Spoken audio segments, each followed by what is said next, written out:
Warm up to the comfort of a Korean-style hot chicken sandwich. That firecracker sauce, everything. Boom, that's how it is. Boom.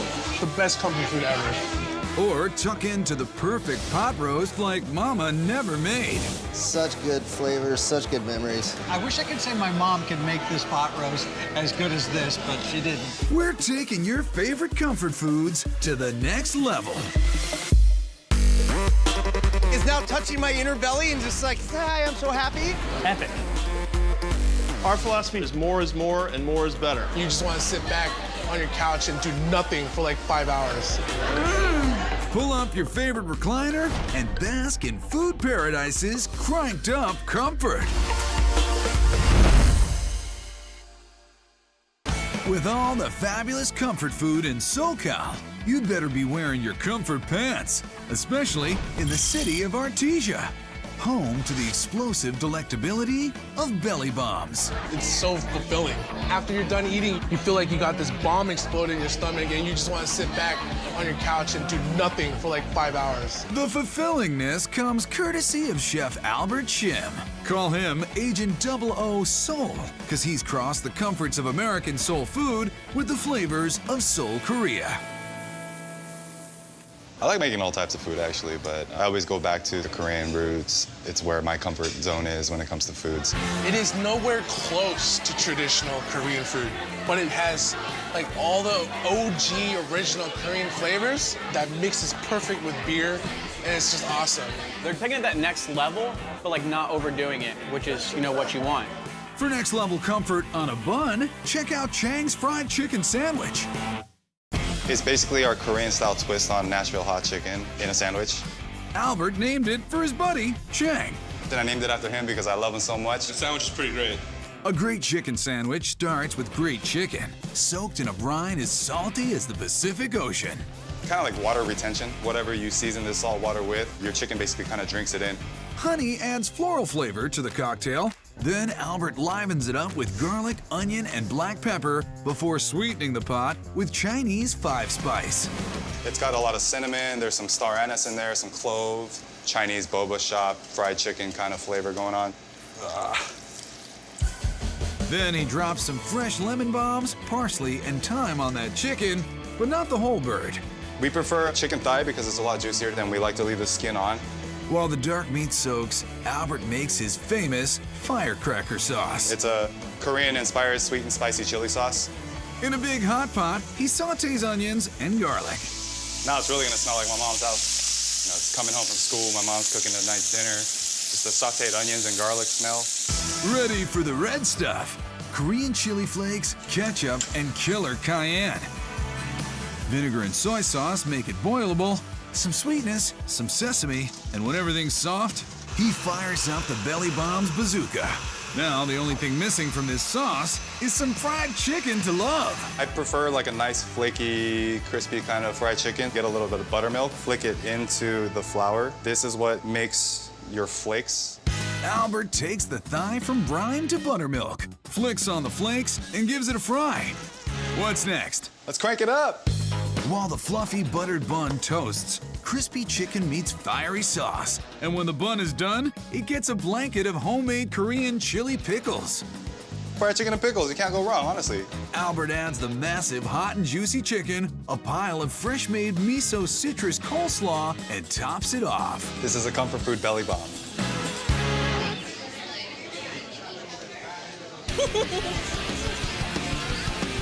Oh, this thing looks so good. I'm so ready. The barbecue sauce is the first thing that is gonna catch your attention. It's tangy, but like the coleslaw still cools it down, blends perfectly. That firecracker sauce, everything. That's perfect. Firecracker, boom, that's how it is. Boom. Super crispy. I'm surprised how crispy it is. Inside is juicy. Oh my gosh. Super bomb. It's like eating Korean fried chicken in a burger form. So it's so freaking good. What's the cure for a comfort food hangover? More comfort food. It's the hair of the hog, the Korean barbecue pulled pork grilled cheese. I love everything about barbecue and Southern food. The added Korean elements, it's just comfort and comfort fused into one. We'll need a big batch of Belly Bomb's secret rub. The classics, plus the heat, plus the earthy, plus the sweet. Mix it real good and bring it to the meat. We want to make this pork butt nice and comfortable. The oven doubles as a smoker, giving that shoulder a low and slow roasting. Look at that. It's so juicy. It's just gonna fall apart. Tender, delicious comfort. Albert pumps up the pork with grilled onions and firecracker sauce, getting his Korean barbecue shreddy for the sandwich. Buttered brioche makes the base. Comfort food loves butter. Absolutely. Hit it with some cheese. A lot of cheese on there. The cheddar jack mix melts as chef gets the pork crispy. It's like two comfort foods coming together as one. Evenly distribute the nice little charred bits. A lot of lovely flavors and textures going on here. We serve it with a side of our house-made chimichurri sauce. Behold, Belly Bomb's Korean barbecue pulled pork grilled cheese. Doubling it down on comfort food. Plenty of cheesy texture, plenty of pork too. The pulled pork it's tender, and then cheese just makes it super epic. The grilled cheese with pulled pork goes together great, like a sense of awe in your mouth when you have it. The best comfort food ever. It makes me feel like I'm at home. Mom just finished cooking. I'm ready to go play some games. Southern comfort meets South Korea in Southern California at Belly Bombs. The Z is for the Z's you're gonna need to catch afterwards. I needed that. It's been a long day.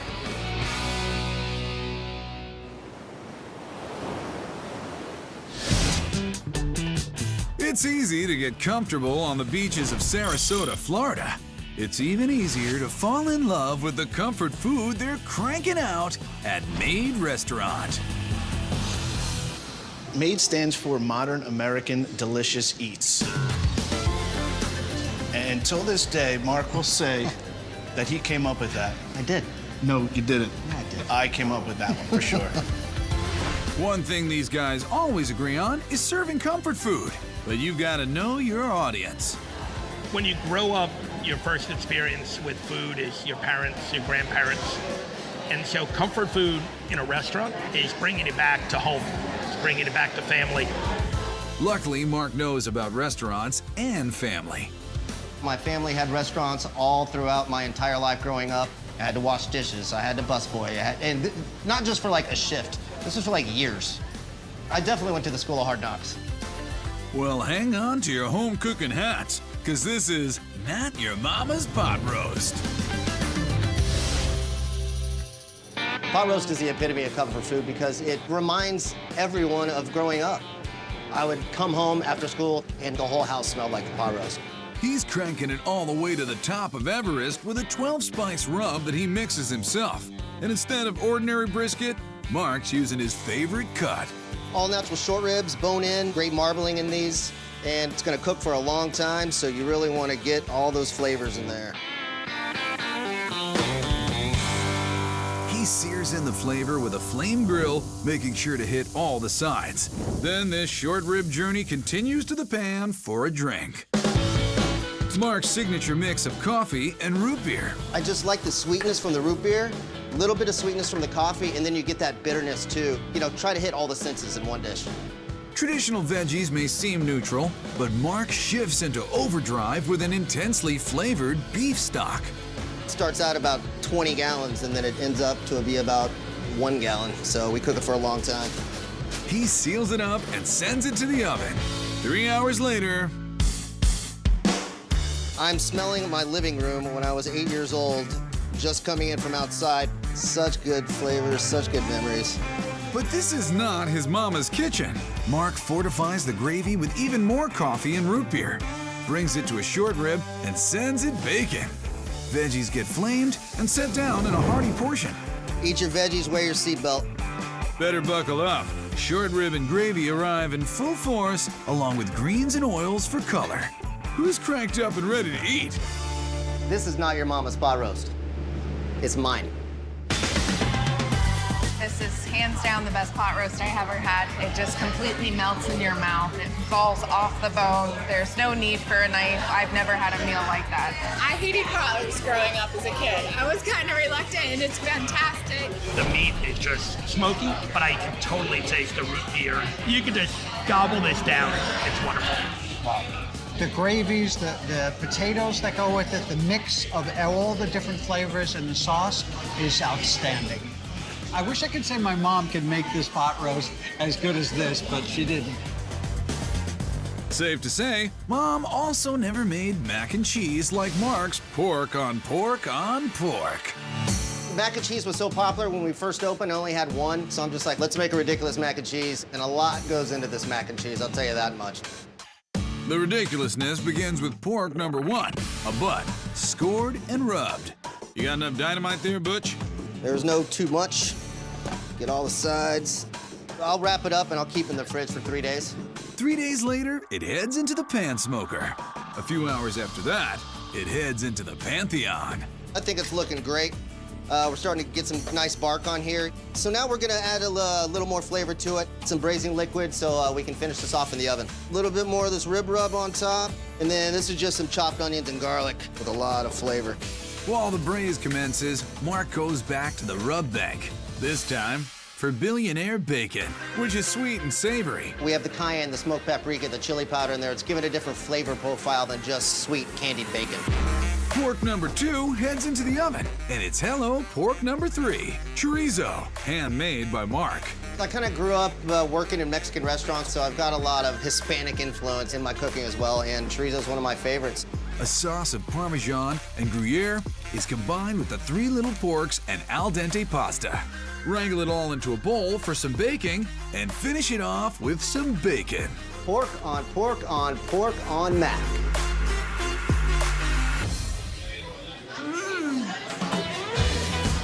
This is the best mac and cheese I've ever had in my life. Nice and creamy, very cheesy, so good. The chorizo is spicy, and then when you put the billionaire bacon on the top of it, it's absolutely amazing.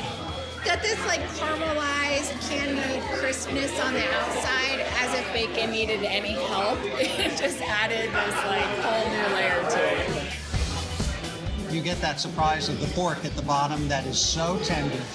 It's a home run. In other words, when it comes to comfort food, the folks in Sarasota have got it made. You can't stop eating it.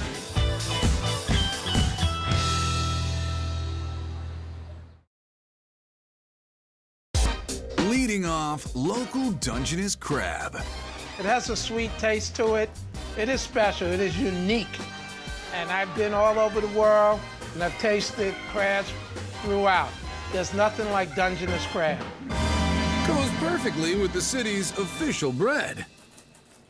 What makes sourdough special? A little acidity, sourness, chewy, incredible piece of bread. Each ingredient is a standout. When we cut, we always tuck our knuckles in. Perfect baseball analogy right there. After that knuckleball, here comes a flavor curve. Garlic, butter, lemon, and a little bit of parsley. In French, we call that maitre d' hotel butter. Then we hit the big leagues. We keep our claw meat whole. You're gonna get claws and you're gonna get chunks of meat when you bite into your sandwich. I don't add any salt because it's already salted and not came from seawater, so we don't have to do it. A little mayonnaise and it slides into home. We get 2 slices of tomato. Turns out sandwich making is also a game of inches. Now the key component of this is to make sure you line up the bread properly. Nothing left to do but make a toast. You smell? That's hit your senses, make your mouth water, and you hear that sizzling. You hear it cooking. Here comes a play at the plate. Come to San Francisco and try our comfort food, our famous crazy crab. It's so good. Oh my God. The crunchy bread is the best part. I think it adds to the meat, man. I love it. Every time I take a bite, it's like my first bite. The tomato is so good, so juicy. The crab is so fresh. Oh my God, that's just so good. It's just a perfect sandwich. Every bite gets better. It's a grand slam. And it is now touching my inner belly and just like, hi, I'm so happy. Like the emoji that does this right here. Hi. That's me. Chef goes 2 for 2 with his next hit for the home crowd, Gilroy garlic fries. A lot of garlic within the United States has just grown south of here in Gilroy. The garlic fries are absolutely potent later in the game, especially as a pitcher when I would come in. The wind's blowing in, the smell, you definitely know you're in AT&T. It wakes you up, man. It's in your face. Check this garlic technique. I like to get my thumb right in there, and you pop open a clove. It's a lot of fun. Your hands smell good, makes you want to eat. We hand chop all our parsley here. What I do is roll it to get it tight, and as we cut, we kind of shave it. The spuds are special too. Typical of an Idaho potato. We fry it to get the crispiness on the outside, because you want that crunch. The fries, perfectly cooked, are about to get shook. We use a nice blend of garlic and olive oil. They dance together. We get a couple of ladles, and we evenly spread it. Then the parsley pops in. I like to sprinkle around the edges for them to coat the French fries evenly. A little bit salt and pepper. Bang, bang. Can't get it any other place. Served with a breath mint in case that kiss cam catches you. It's the Gilroy garlic fries. Major League comfort food. Oh, man, good, but I think I'm gonna taste them for another week. Wow, it's thick, it's heavy garlic. It's always good, always warm, always hot, always perfect. The garlic is enough flavor. It's almost insulting if you put ketchup on it. There's something about SF and garlic fries. You just have to get these every time. If you come to a game in San Francisco, these two things, they're a must. So make like current mascot Lucille and catch the hum baby comfort and yum baby flavor served at AT&T Park. Go Giants! And good night, everyone, from AT&T Park.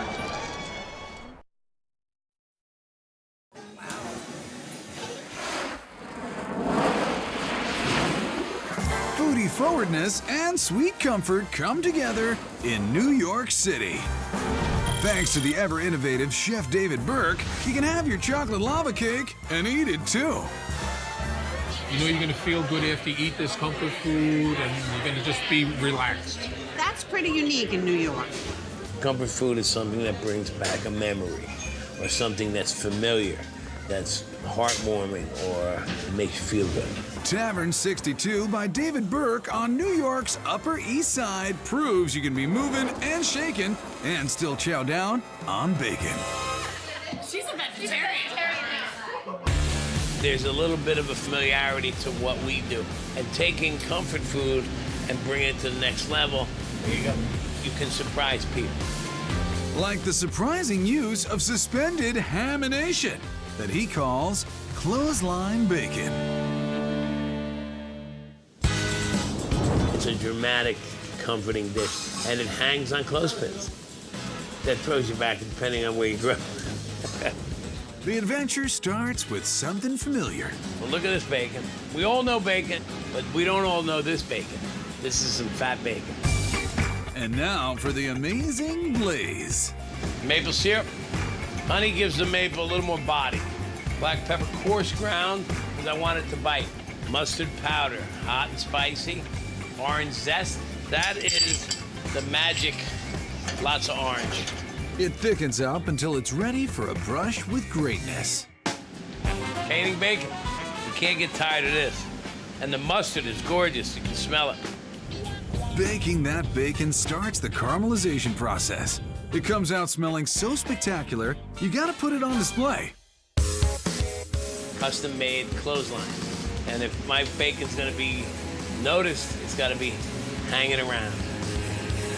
We're doing laundry. It's the only laundry I do. Then he fires up the torch and that pork gets lit. It's comfort food at its finest. Candied bacon. Wow. This is not the laundry that I usually hang up on the line. This is much better. I've never had anything like it before in my life. There's big chunks of crushed black pepper, which I love. There's a citrus flavor to it, which is very different. The way they present it on the clothesline makes me want to do laundry again. Some needs can only be satisfied by a mountain of chocolate. Wow, look at that. Get an eruption of comfort from the chocolate waffle lava cake for two. The ultimate comfort food is chocolate. It's an American version of a souffle.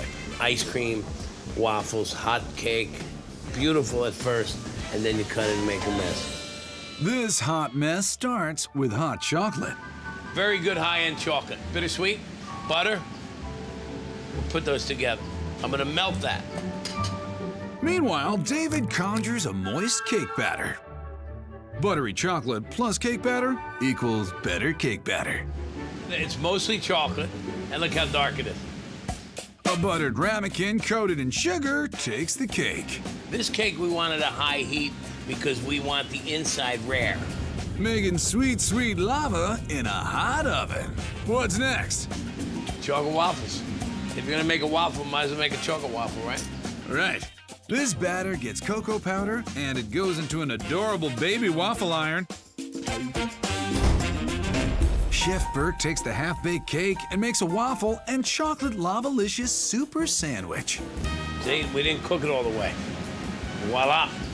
A few more minutes of oven love, and the cake and waffle are married in the eyes of chocolate. In the meantime, now we go to the plate. From chilled chocolate, David makes chocolate chippings so he can later pass the shavings on to you. The hot cake melts into place on the base. Rich ice cream and airy meringues are balanced on top. Now, sauce. Maple syrup goes with waffles, so we made a maple cream sauce. A bit of sweet scrapings and a dusting of powdered sugar, and kaboom! This is breakfast for dessert, the ultimate comfort food. Oh my God. Oh my God. Oh my God. Oh my God, it's unbelievable. This is the ultimate chocolate lover's dessert. It is ooey, it's gooey, it's sweet, and it has just the most rich, delicious texture and flavor. The chocolate is phenomenal. It feels like an ice cream cake. The waffle, it's like crunchy and nostalgic. Having it at dessert is so much better than on the breakfast table. Comfort food meets cutting edge at Tavern 62 by David Burke, where if it feels good, eat it. All you really need to have for a meal is the bacon and then the dessert, and you're done. Everything's bigger in Texas's biggest city, Houston. That includes the size of the comfort food that awaits at Houston's fun headquarters, State Fair. My favorite thing about State Fair is not only is it comfort food, but it's huge portions. Our philosophy here at State Fair Kitchen Bar is more and more is better. What they have more of is the tastiest recipes in Texas, as well as Gulf Coast classics. We're all about Southern comfort on a plate, whether it's gumbo that's local from here or catfish that's made from one of our chef's grandfather's recipes. The heartier, the more unhealthy it is, the better it is for all of us here in Texas. If it's not dripping down your sleeves and you gotta have like 9 different napkins around you, then you don't eat it. Challenge accepted by the sloppiest and sweetest of meaty monsters, Jimmy's Texas Red Chili Cheeseburger. When we think of chili in Texas, we think about finely chopped meat and no beans. Some people like beans, some people don't, but that's not how we do it in Texas. Instead, Chef Kyle packs on the peppers, ancho, and pasilla. We're gonna add these in here, and then we're gonna let them get soft. The anchos, really bold, smoky flavor. The pasillas are gonna add that charred, because it's a Texas red chili. We're gonna go with more of a puree of the peppers, and that's gonna build the base. Right now, we're pulsing up the chilies, getting them nice and smooth. There's Texas beef to be browned. That fond on the bottom, that's the goodness. That's what adds all that real punch and intensity of flavor. That's Texas gold right there. There's also a bounty of ground beef, sautéed with onions and garlic. So you get your double dose of comfort. We're just gonna keep hooking you up with so much comfort. After you eat this, you're definitely gonna want a nap. A little chili paste and toasted cumin are what defines that familiar chili flavor, brightened up by a little Bach beer. Drop a little bit of cinnamon. It's gonna add a little bit of sweetness just to coat the back of your tongue. I have Maseca flour, which is corn flour, and it's gonna tighten it up and it's gonna give it more of a gravy-like consistency. The chili simmers while Kyle grills an akaushi beef patty. This is some of the best beef you can get on the earth right here. You're taking your Kobe beef from Japan and you're mixing it with the Texas cattle here, and you get this great marbling. The bun gets that standard butter and a familiar yellow friend. Regular old mustard. Mustard sizzle just gives nice caramelization on the bread and it's flavor too. So the burger patty's ready. And we're gonna put our Texas red chili on top. This is really good right here, guys. This is what brings the people back. Cheese? Please. How about cheddar and queso blanco? And garnish with some spicy crunch, crispy jalapeno strips, and onions. Texas smothered comfort at its finest.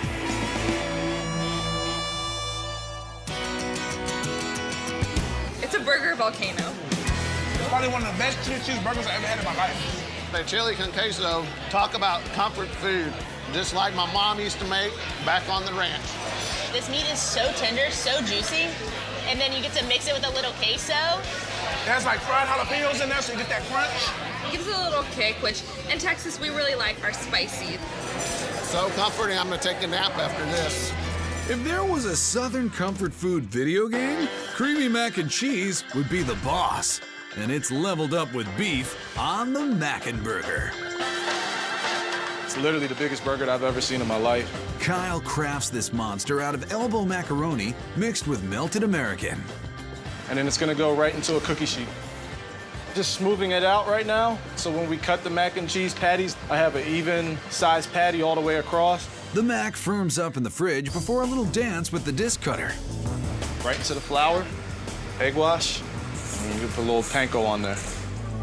While the patties fry, Kyle grills another round of mustard buns and akaushi beef burgers. We're gonna top it with American cheese. Mac goes down, followed by State Fair's special sauce. That's what really sets the burger off right there. Finally, our burger standards bring it home. This is how we do cranked up comfort food in Texas. It's juicy, it's tender, it's exactly what you want from a burger. But then, oh no, you got mac and cheese with it too.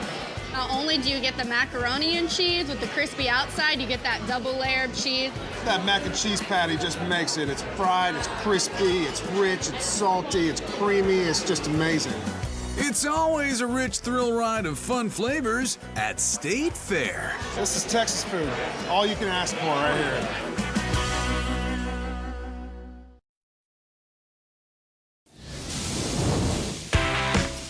There's no shortage of great comfort food up in Ann Arbor, Michigan. But one place is famous for the zing they bring to them. Zingerman's Roadhouse. Ann Arbor's a foodie town, so it's really cool to come somewhere and just get the basics without the foo-foo of like broccolini with like a side of pistachios. That's because Chef Ari Weinswag concentrates on cranking up the comforts of traditional tastes. When you do traditional food, it almost always is comfort food because it means people have grown up eating it, right? So you bond to their emotional memory.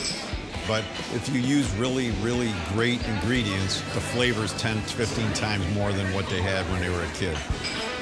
And after 40 years, Ari knows just what comforts his customers long for, like Mama's meatloaf.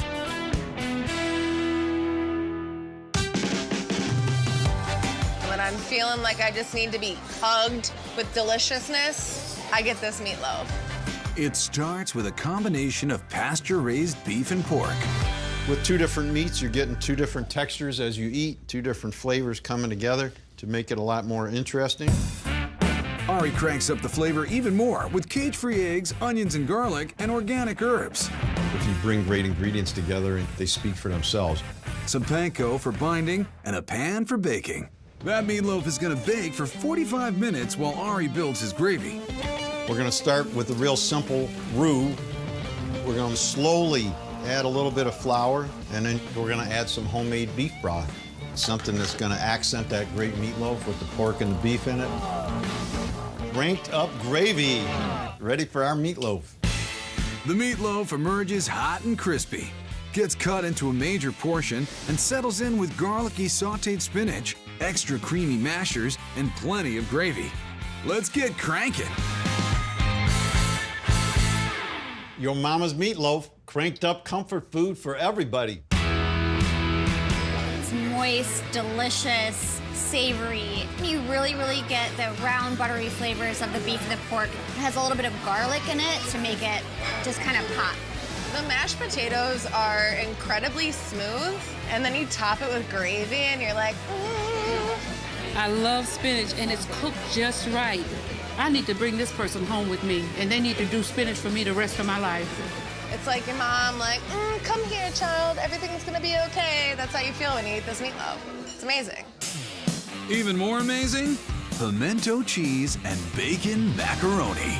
Everybody knows that Zingerman's Roadhouse has the best mac and cheese, and there are some of the best ingredients in the world in this plate of food right here. It begins with Ari's artisan blend of mayo, pimentos, and white cheddar. Growing up in Chicago, a northern kid, I knew nothing about pimento cheese because we never had it. But in the South, it turns out that pimento cheese is really one of the ultimate comfort foods. Another comfort classic, bacon. This is applewood smoked bacon, smoked for 24 hours over whole applewood logs. Then we're gonna add some of our pimento cheese, get that a little bit of heat, and then I'm gonna add some of that macaroni in there. Ari cooks this to order every time, and in another twist, does not bake it. America's Best goes right from pan to plate with just a sprinkle of greens. In this case, less is way, way more. Zingerman's Bacon Pimento Mac and Cheese. Come on over and get it. Mac and cheese is totally America's favorite comfort food. There's nothing better, honestly. I don't know, like, tell me what's better. I don't think I've ever had bacon and macaroni and cheese before. This must be a northern thing, but I'm hip to it now. You have the nice creaminess of the pimento cheese. It makes me feel so good. You know, back in the day, comfort food used to be spiritual. You used to come after Sunday dinner and have macaroni and cheese. So this is spiritual to me. Pray they don't run out before you place your order. This is a meal of a lifetime. If I had left Michigan without coming here, I would have been totally disappointed the rest of my life.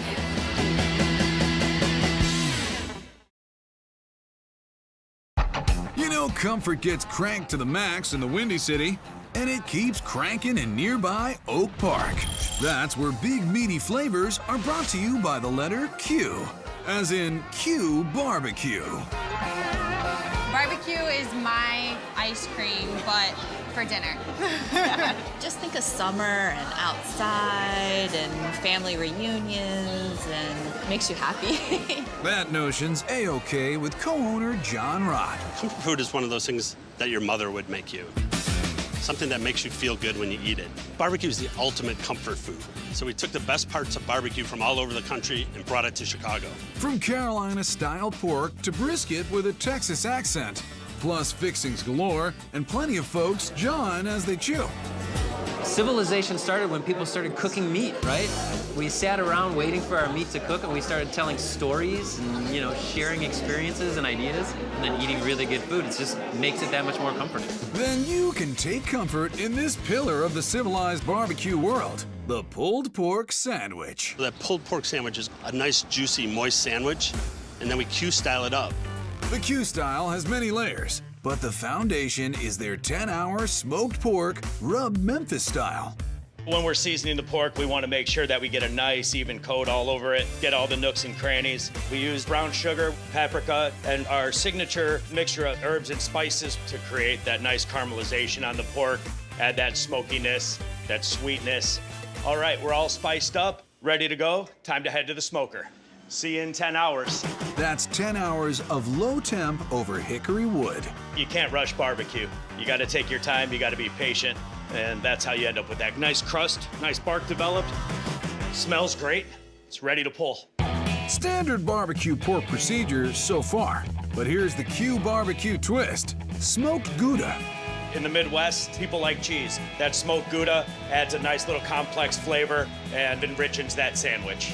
The Memphis rubbed pork is joined by the vinegar twang of Carolina. It's a tomato-based sauce, got all those nice spices in there, a little bit of acidity, helps to cut through the richness of the pork. House-made slaw is the final layer of creamy comfort. And there you have it, our pulled pork sandwich, Q-style. Kind of taste the sweetness of the brown sugar. That little sweet note in there, it really makes the sandwich. I was shocked at how good the barbecue sauce was, and just when you thought it couldn't get any better, boom, there's the Gouda. The coleslaw on the top really adds to the taste. Always delicious. There's a little bit of fat in it, which really you want. And then this smoked cheese on top of it. So it's like this really rich, creamy, kind of comforty. You just want to keep eating it forever. I really do. Fans say the Q at Q Barbecue stays with you long after the meal's over. You smell like barbecue smoke. And I thought that was your cologne.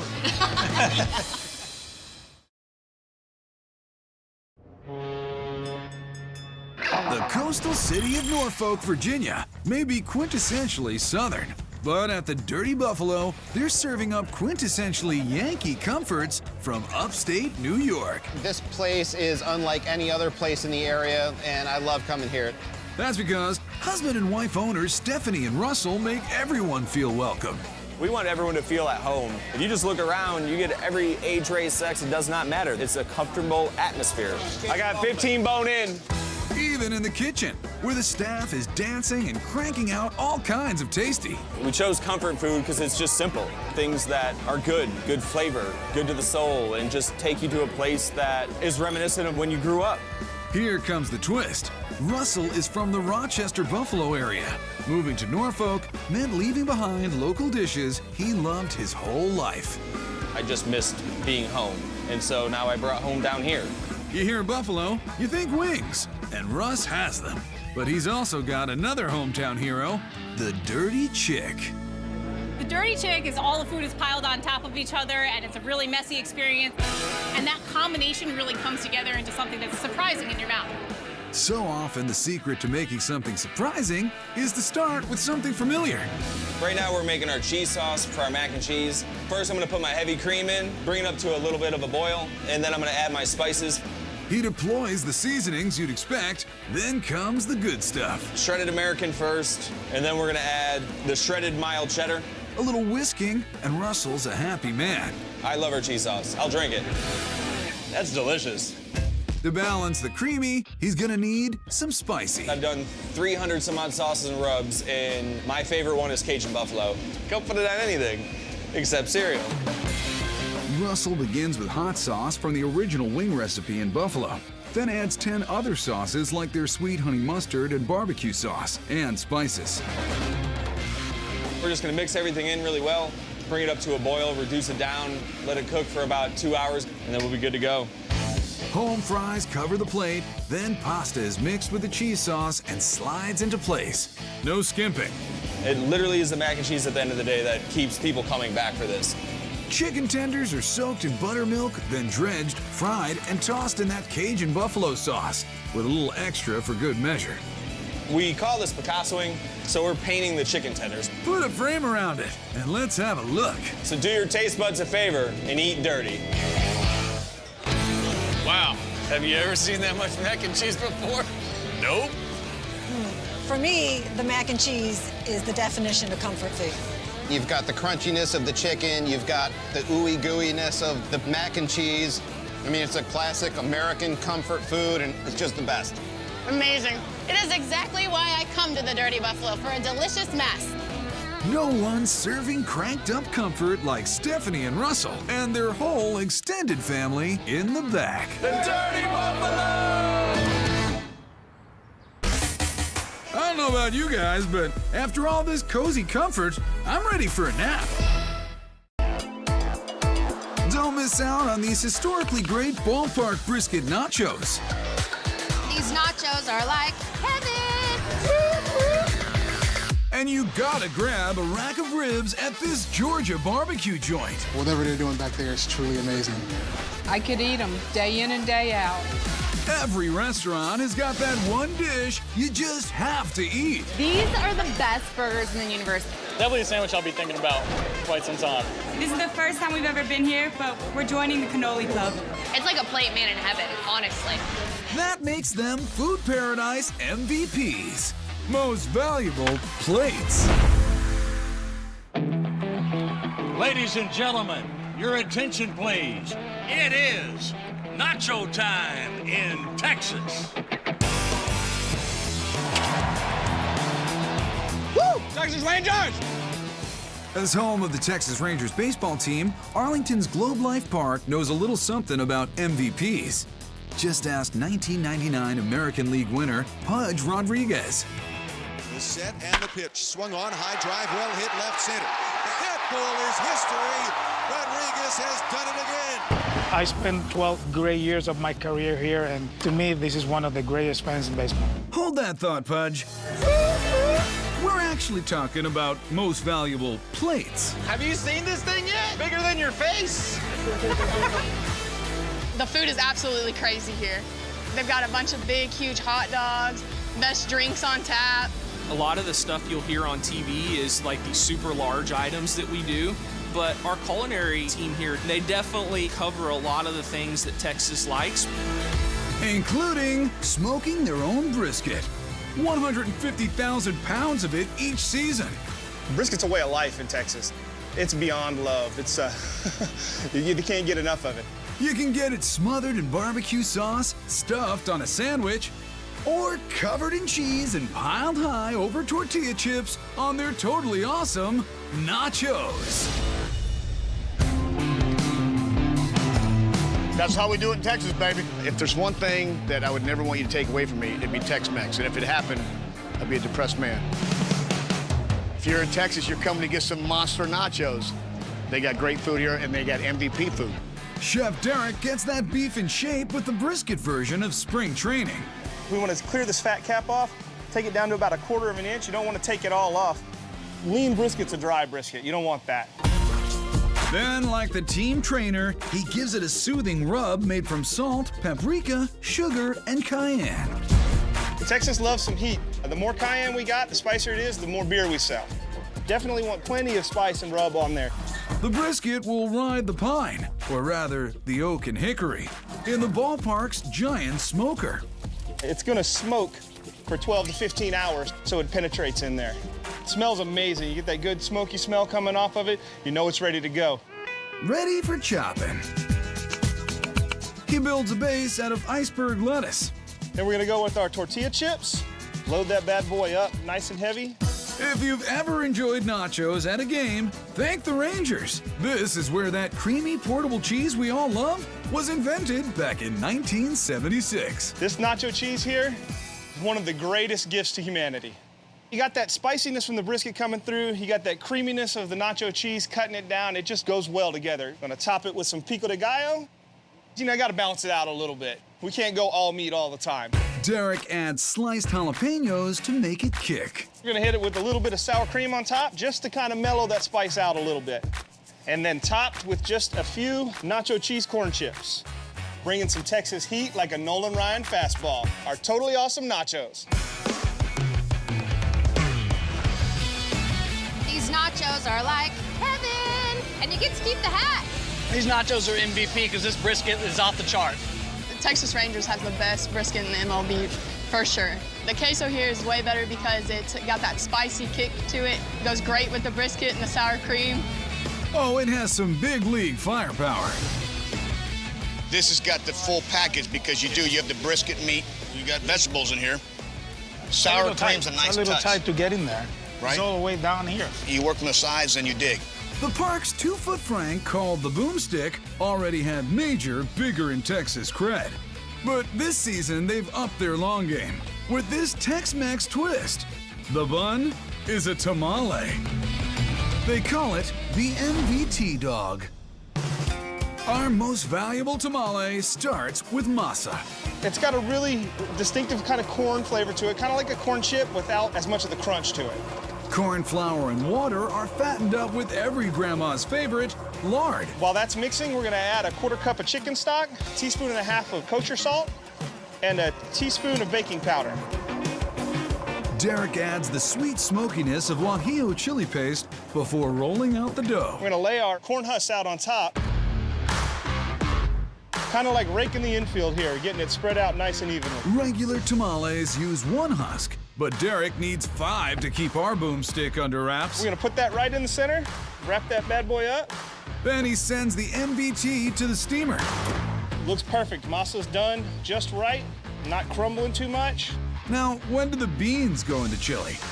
There's no beans in chili, just like there's no crying in baseball. Classic creamy cheese is the perfect setup for the jalapeno closer. Our MVT is the real MVP. I'm Hispanic. I eat chili dogs, I eat tamales. I've never eaten them together. They're so good. My grandma's gonna be jealous. ¿Te gusta? Definitely, this is an MVP for me. The food is the real MVP at Globe Life Park. This is right. No. That's a little crazy. No, this is crazy good. This is crazy good. Yeah. I'll give you that. I'll give you that. You won't find any extraterrestrials in Roswell, Georgia.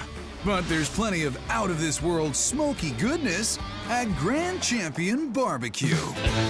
The top-shelf skills of longtime friends Gregory Vivier and Robert Owens have landed Grand Champion in the top 10 of America's barbecue joints. With us, no freezers, no microwaves. It's fresh in, fresh out. That's what we do. That love for barbecue is what drew them away from fine dining. But they brought along their toolkit. What separates us from other barbecue joints is we implement some of the fine dining into barbecue, like slicing the brisket to order. Spoiler alert, Gregory is not from around these parts. A lot of people saying, well, you're French, why are you doing barbecue? Cooking is cooking at the end of the day. It's all about passion and carrying that to our guests. That passion is carried directly to their award-winning baby back rib platter. You're not gonna find a rib like that anywhere else. First, a rub made from 10 different spices. You really want to penetrate that meat, and the seasoning is going to help extract that natural flavor out of the meat as well. Some leave their ribs alone with the smoke, but Robert fusses over them for almost 4 hours. This is actually going to start caramelizing a little bit and become like this dark red mahogany. A lot of people will think that we glaze it, but we don't. It's just the rub doing its work. That gives him a chance to make his competition-crushing mac and cheese, starting with a whole cup of heavy cream, then a blend of cheddar, jack, and Gouda. How'd you decide on Gouda? We just experimented. Trial after trial, taste after taste. It was grueling, but we made it through. A little Parmesan, a little mix, and what's this? And some more cheddar, so it can brown, have that gooey crust on top, right? Oh my gosh, it'll be so good. I'm excited thinking about it. The mac settles in for a bake while Robert pulls a perfect rack from the smoker. You sure it's ready? It's gonna tell you on the push, the give, you know, whether it's finished cooking, the color, and also the bounce for a baby back right there. That tail end's gonna give you a little knowledge. In meat, as in life, knowledge is power. That's really what we're looking for. We got all that beautiful pink right there, the moisture, no sauce. You don't need anything other than to take a nice bite. But don't forget that amazing mac and some greens for good measure. That's not just the MVP, it's the all-star team. And here, you have the real MVP. I don't know how long they smoke the meat, but whatever they're doing back there is truly amazing. A little sweet, a little spicy, and I think, you know, it may start an addiction, so I'll try to contain myself. That mac and cheese is a diet killer, but it's worth it. Very creamy and nice. It goes down well, man. The sign of a really good rib is when you don't put the sauce on. To me, the flavor is perfect. I could eat them day in and day out. But maybe leave some room for a burnt-end sandwich. Burnt ends are almost like a twice-cooked meat. You cook it at first and then put it back in the smoker for a little longer, and then you just get that intense bark on the outside. This is really good. Very earthy. This is why I got into barbecue, for that flavor profile. Gregory piles the burnt ends ever skyward on a potato bun and adds thick-cut Swiss. The sharpness of it, it really adds to it. It's awesome. The broiler brings a perfect melt and garlic aioli throws an herbal punch. This MVP is a TKO. The burnt-end sandwich. You better have your napkin real close by because it's very juicy. Wow, man, it's the best meat you can put in a bread. The cheese does something to it that I still have not yet to figure out. There's a little bit of heat, itty-bitty, but it's just perfect. I can't say enough about the attention to detail they do in their barbecue. It keeps us coming back. And in the food biz, the most valuable player of all is fan loyalty. To me, the flavor is perfect.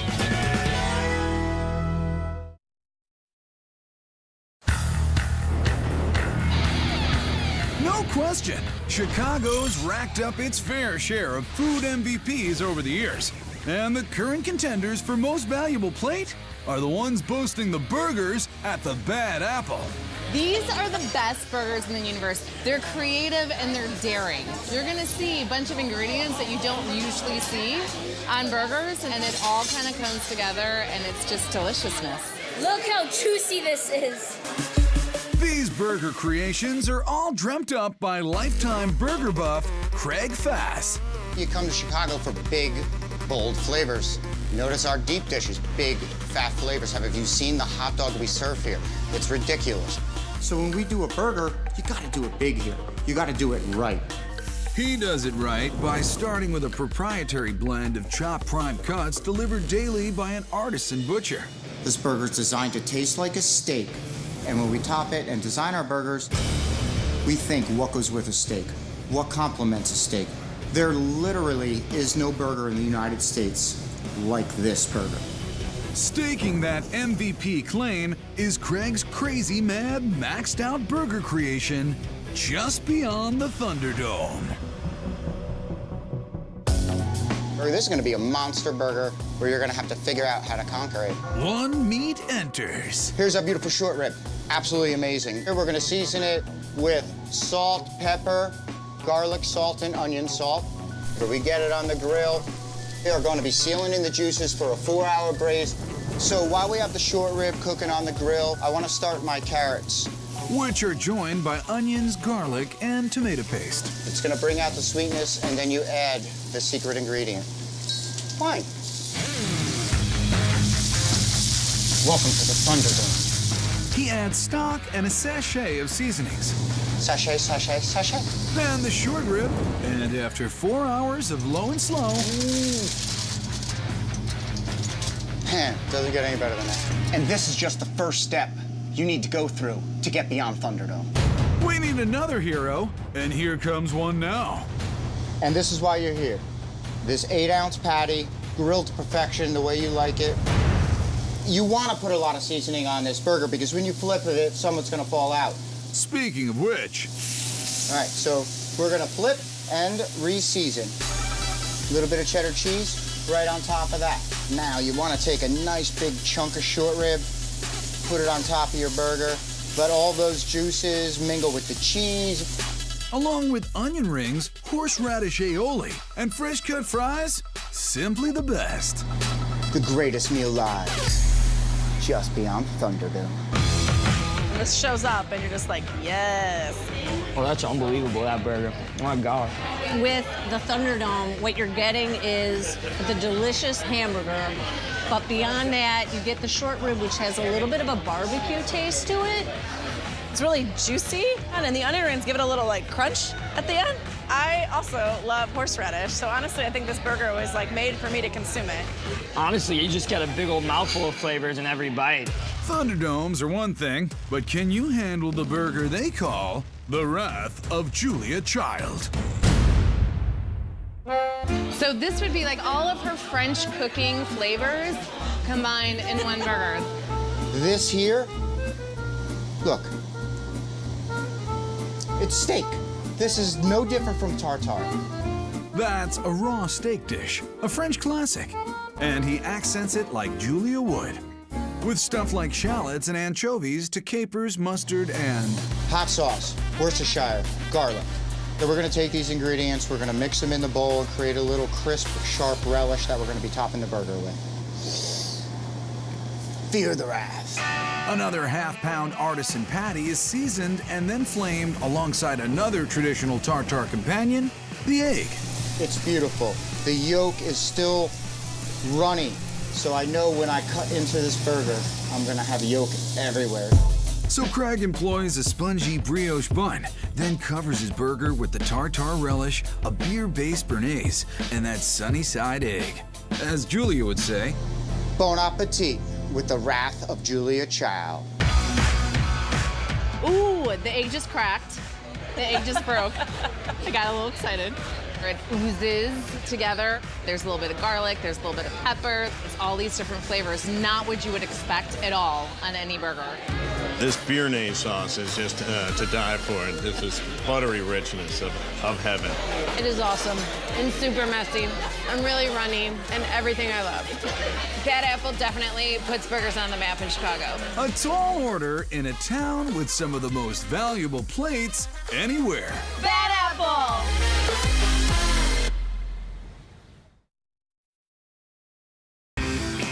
Move over, cheesesteak. There's a new MVP in town, and this most valuable Philadelphia sandwich can be found at Reading Terminal Market's Tommy DeNick's.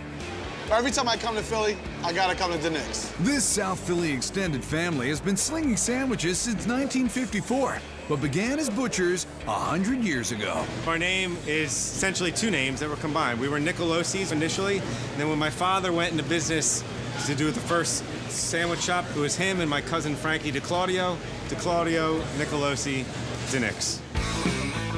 Amazing food. I've been coming here for 20 years because that's how long I've been alive. We got married 2 days ago, and we're about to get on our honeymoon, but we had to stop at DeNick's first. Why not? Here, nothing says love like the roast pork sandwich. You could get a cheesesteak almost anywhere, but this sandwich, it's pretty unique to this place. I think there's less people doing roast pork because it's more involved. It's a more complex process. The tasty puzzle begins with a classic rub, including salt, pepper, garlic, and herbs on a raw-boned ham.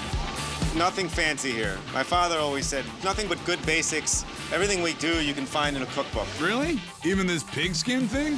What we're actually doing is we're making a stock as we're making the hams. This pigskin adds a nice gelatinous quality to the stock that really helps with flavoring that. No low and slow here. We're starting at a high temperature, and then we're flipping them. We're essentially basting it like you would a turkey. While the pork reaches peak juiciness, Joe gets bitter with broccoli rabe. Broccoli rabe is a completely different vegetable than broccoli. It's actually more closely related to a turnip. It's a strong flavor, but it adds an interesting element to a sandwich. Seasoned with S&P, red pepper, and fresh garlic before it hits the oven. Broccoli rabe is a perfect complement. It's been served in Italy for centuries with pork. A soft Italian roll is sliced. It holds up to the juices of the sandwich, but it's not too much bread. Then gets stuffed with sharp provolone, as well as freshly sliced sow and our broccoli rabe. The true Philly sandwich. First bite is amazing. You get the flavorful meat right away, but then the kind of spicy broccoli rabe right after. Oh my gosh, religious moment. I just love the contrast of flavors. The beautifully roasted pork, the spiciness of the broccoli rabe, the fresh bread. It's just a wonderful sandwich. The pork is just so juicy. It's just like a perfect bite every time. Definitely a sandwich I'll be thinking about for quite some time. If you like to stick to the beefy basics, Joe's dad, Tommy, created an unstoppable combo of juicy and spicy in DeNick's brisket sandwich. When I got out of school, he said, I want to try this brisket idea. And I worked on it with him, but it was definitely his idea. There's Jewish brisket and barbecue smoked brisket, but DeNick's specializes in Italian brisket. It's a classic braise. It's more like a pot roast. The most important thing by far with brisket is the quality of the cut, and this is a prime, first cut, hanging beef, local brisket. Joe rubs the meat up with the Italian essentials, salt, black and red pepper, and oregano, but then throws in an Asian curveball. A little bit of soy sauce, tenderizes, adds a little depth of flavor. We tell people this is Italian soy sauce. That's a salty meat hack. Let's get that in the oven. After which it's sliced and served with sharp provolone and one of those famous soft rolls. And of course, our brisket sauce made from our own beef stock that we make when we're making the roast beef. Pretty simple, something that's very rich though. Bringing the spice is an East Coast classic, Italian long hots. If you like hot stuff, Italian long hot's a good pepper. A brisket sandwich that will change your life for the better. Oh, that was spicy. I got like a seed. The sauce is like this sweet, sweet sauce, and then you just get hit with the long hots, and it's just like this beautiful combination. This is the best brisket I've ever tasted. Instead of having an au jus on the side, it's right in there with the sandwich. It gets combined with the bread. It's a wonderful experience. Forget that other Philly staple. All the star sandwiches are at DeNick's. I'm gonna get another one for the road, or maybe two.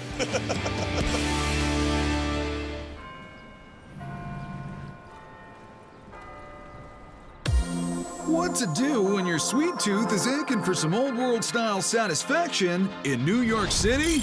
Catch a cab to Little Italy and indulge in the most valuable plates at this 125-year-old institution, Ferraris.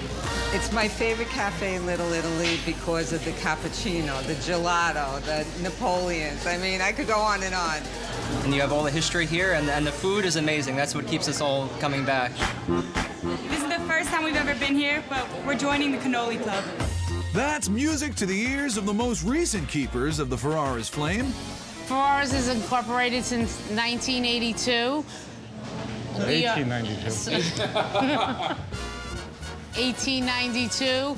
We have been in the same building this whole entire time. My sister and I, we're fourth generation, have weathered a tremendous amount of American history. In the dictionary next to the word yum is Ferrara's original cannoli. To us, it's just like our grandmother's kitchen because we stick to the basics. It's fantastic. Small batches, tremendous amount of love. When you come here, you want to taste that cannoli the same exact way that it was last year and the year before. It begins, as it always has, with specially prepared low-moisture ricotta and house-made liquid sugar.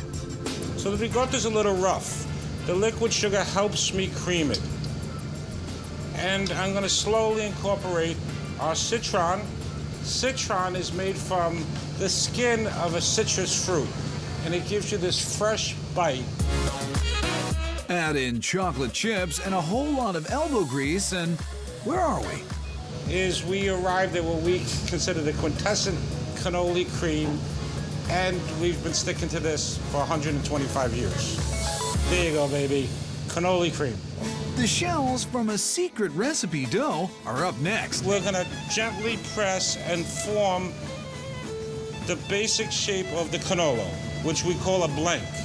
They were using this to make a shell before 1892. It's tradition.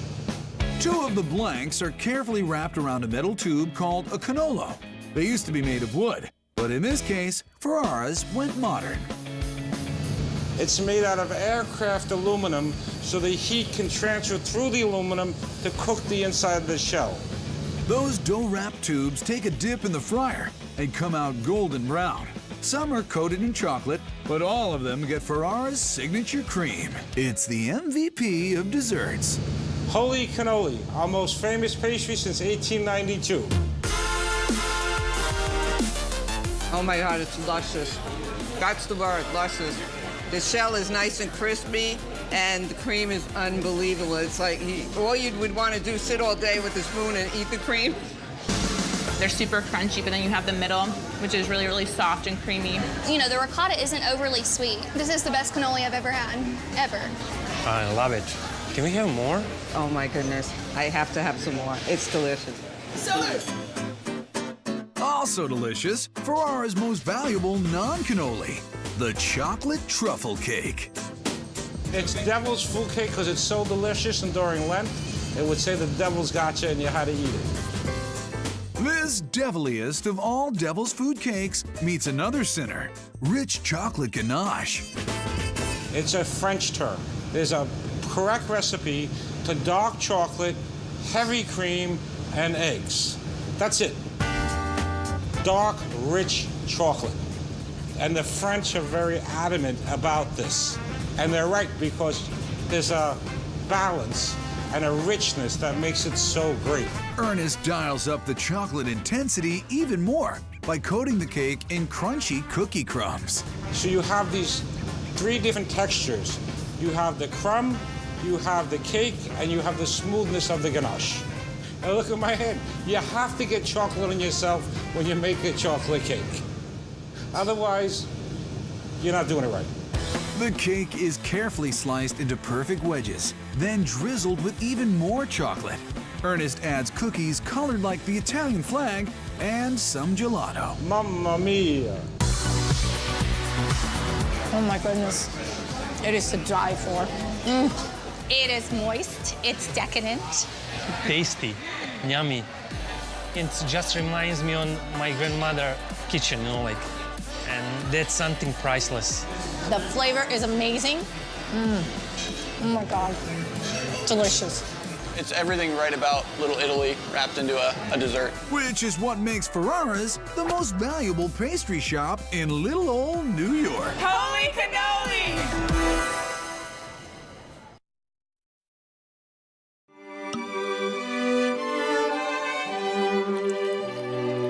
Usually, the longer the wine list, the fancier the restaurant, right? Not in Houston. Here, there's a little place called Max's Wine Dive. Cheers. Salud. You couldn't find a good wine list or a great menu because they were all in fancy restaurants with white tablecloths.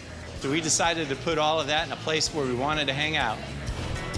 You want great food and fine wine and a kickback atmosphere? They got 4 words for you.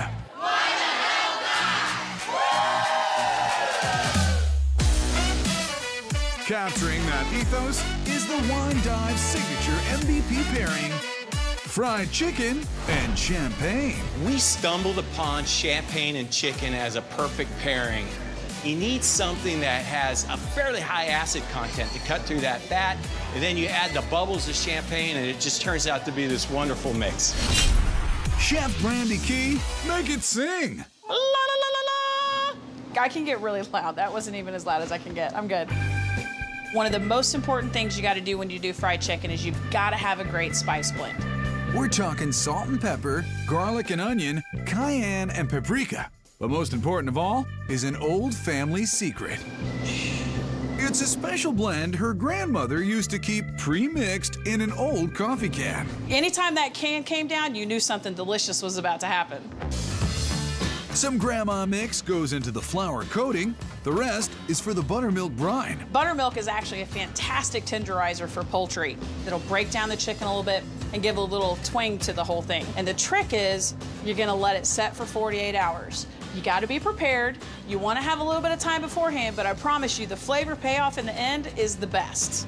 The buttermilk bits get flour dredged Goldilocks style. Not too little, not too much, just right. But the real secret to Brandy's fried chicken success? Keep it cool. We're frying this at a low temperature, 250 for about 20 minutes. We're just gonna let that chicken hang out. It's gonna cook through, keep the crust nice and crispy. During the low-key sizzle, Brandy blends up her smoky chipotle honey drizzle. That's spectacular. Let's drink to that. Now I just need some fried chicken. You're in luck. It came out perfect, as usual. Paired with fluffy mashed potatoes, savory greens, Texas toast, and who's ready to get bubbly? Champagne dreams and fried chicken wishes. Oh, that's good. It's crispy, sweet, it's crunchy, it's moist too. I don't even know how it's possible to be all those things at the same time. This is just such a southern staple of a meal. It's delicious. It's messy, but worth it. What stands out to me the most is the contrast and taste. The chicken's got a little spice, and you mix it with the honey, puts a little sweet with it, and you got a little bit of the bitter from the greens and the creaminess of the mashed potatoes. But this chicken, this is what puts it over the top. This is definitely an MVP plate. It's like a plate made in heaven, honestly. That is such a great combo. I don't know why more places don't have fried chicken and champagne. Like, you're getting your down and dirty food, but still very classy. Keep that bottle handy to go with this next refined but fun MVP, Max and Cheese. So to get started with our cheese sauce, we're gonna infuse our milk. So I've got whole milk. We're gonna use onion, bay leaf, and thyme. Let that come up to a boil, and that's gonna get all that flavor going before we start our roux. Woo! All right. The cheese is a smooth, subtle mix of provolone, white cheddar, and Gruyere, plus a 4th surprise cheese to be named later.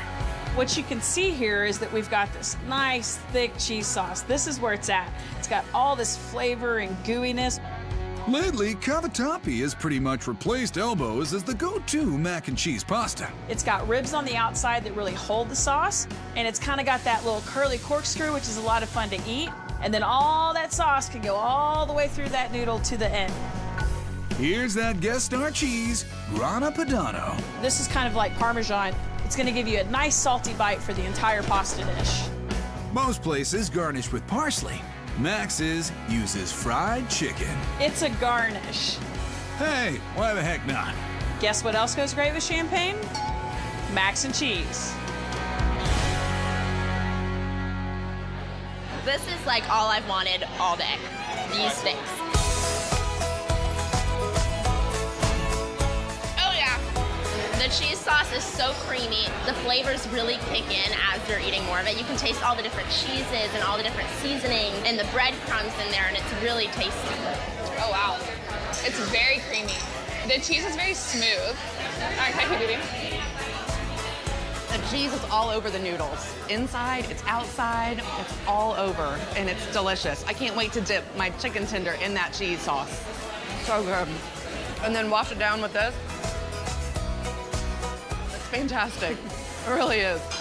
Max's Wine Dive is where you'll finally learn the answer to that ancient riddle. Why did the chicken cross the road? Why the hell not?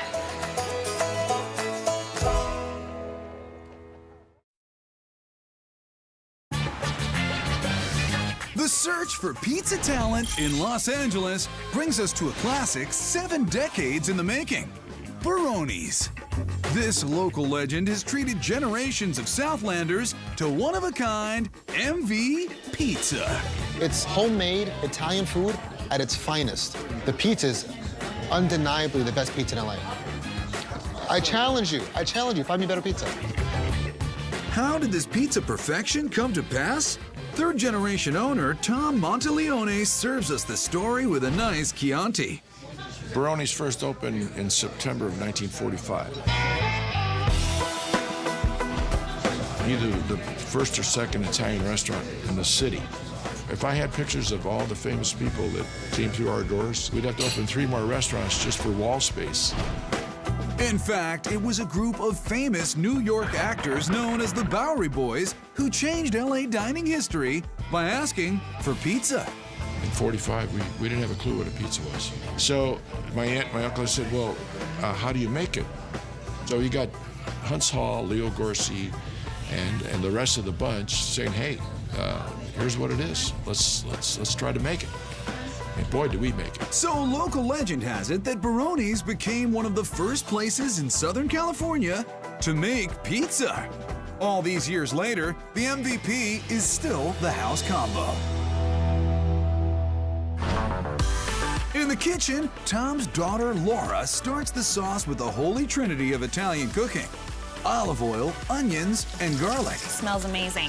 I think that olive oil brings it to life. Along with tomatoes and seasonings from a recipe devised more than 50 years ago. I did have a grandmother that cooked, but my grandfather would actually tell her, no, you need to do this, you need to add that. This pizza sauce would make Grandpa proud.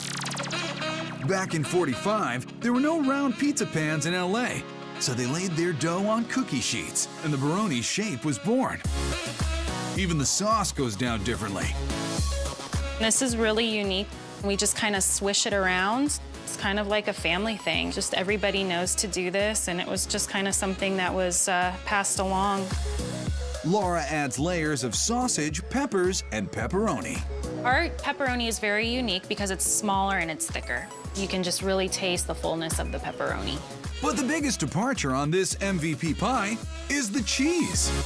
This is our famous Monterey Jack cheese cut in square pieces, and we put it on top of our pizza, so all the toppings are underneath the cheese. I really think that the cheese is what makes our pizza. A 15-minute bake, and roll out the red carpet. That's the real MVP right there, ready for its close-up. The combo pizza is the pizza. It's like a piñata. You bite into it and all the goodness comes out of it. You're tasting stuff that you can't see. Oh, it's that thick, small, spicy pepperoni. The sausage hits you, the tanginess of the sauce. It's awesome.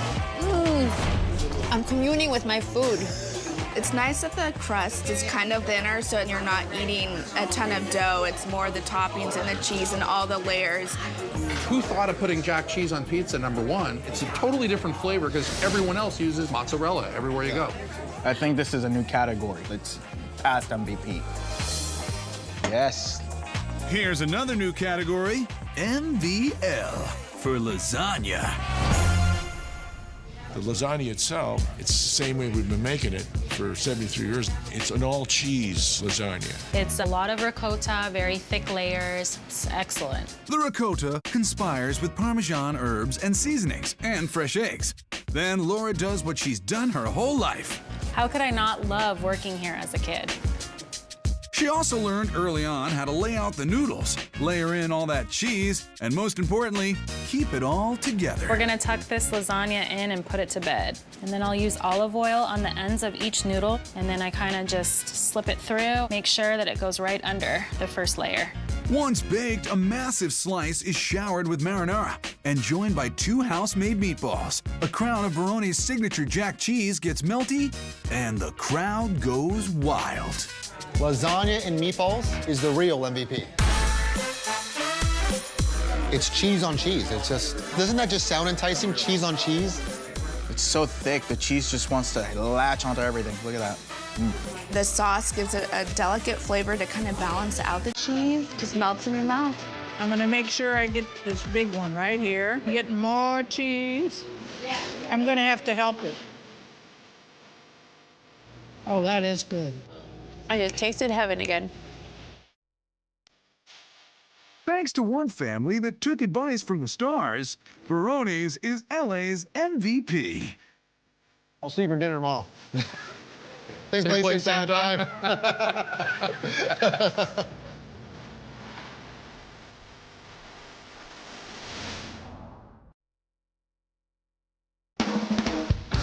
Fresh new flavors feed the active food scene in Asheville, North Carolina, especially in the artistic, romantic, and historic River Arts District. Asheville's MVP of substantial subs is the Asheville Sandwich Company. They're bringing the fun to the bun with their hometown heroes. It's the best sandwich, so of course I'm going to take advantage of that. Amanda and Randy run the award-winning sandwich show.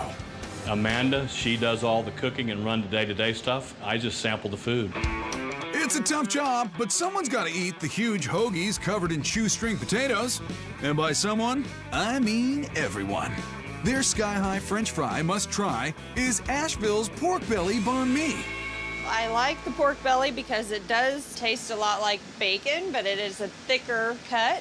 Amanda hits it with simple seasoning and lots of it. That salt, pepper, and garlic is going to sit overnight and dry brine this meat. The pork cooks fat side up for maximum moisture. While we wait, let's get the skinny on those fries. They add a little extra crunch to the sandwich. We're looking for an 1/8 of an inch cut on our fries. This is really a labor of love.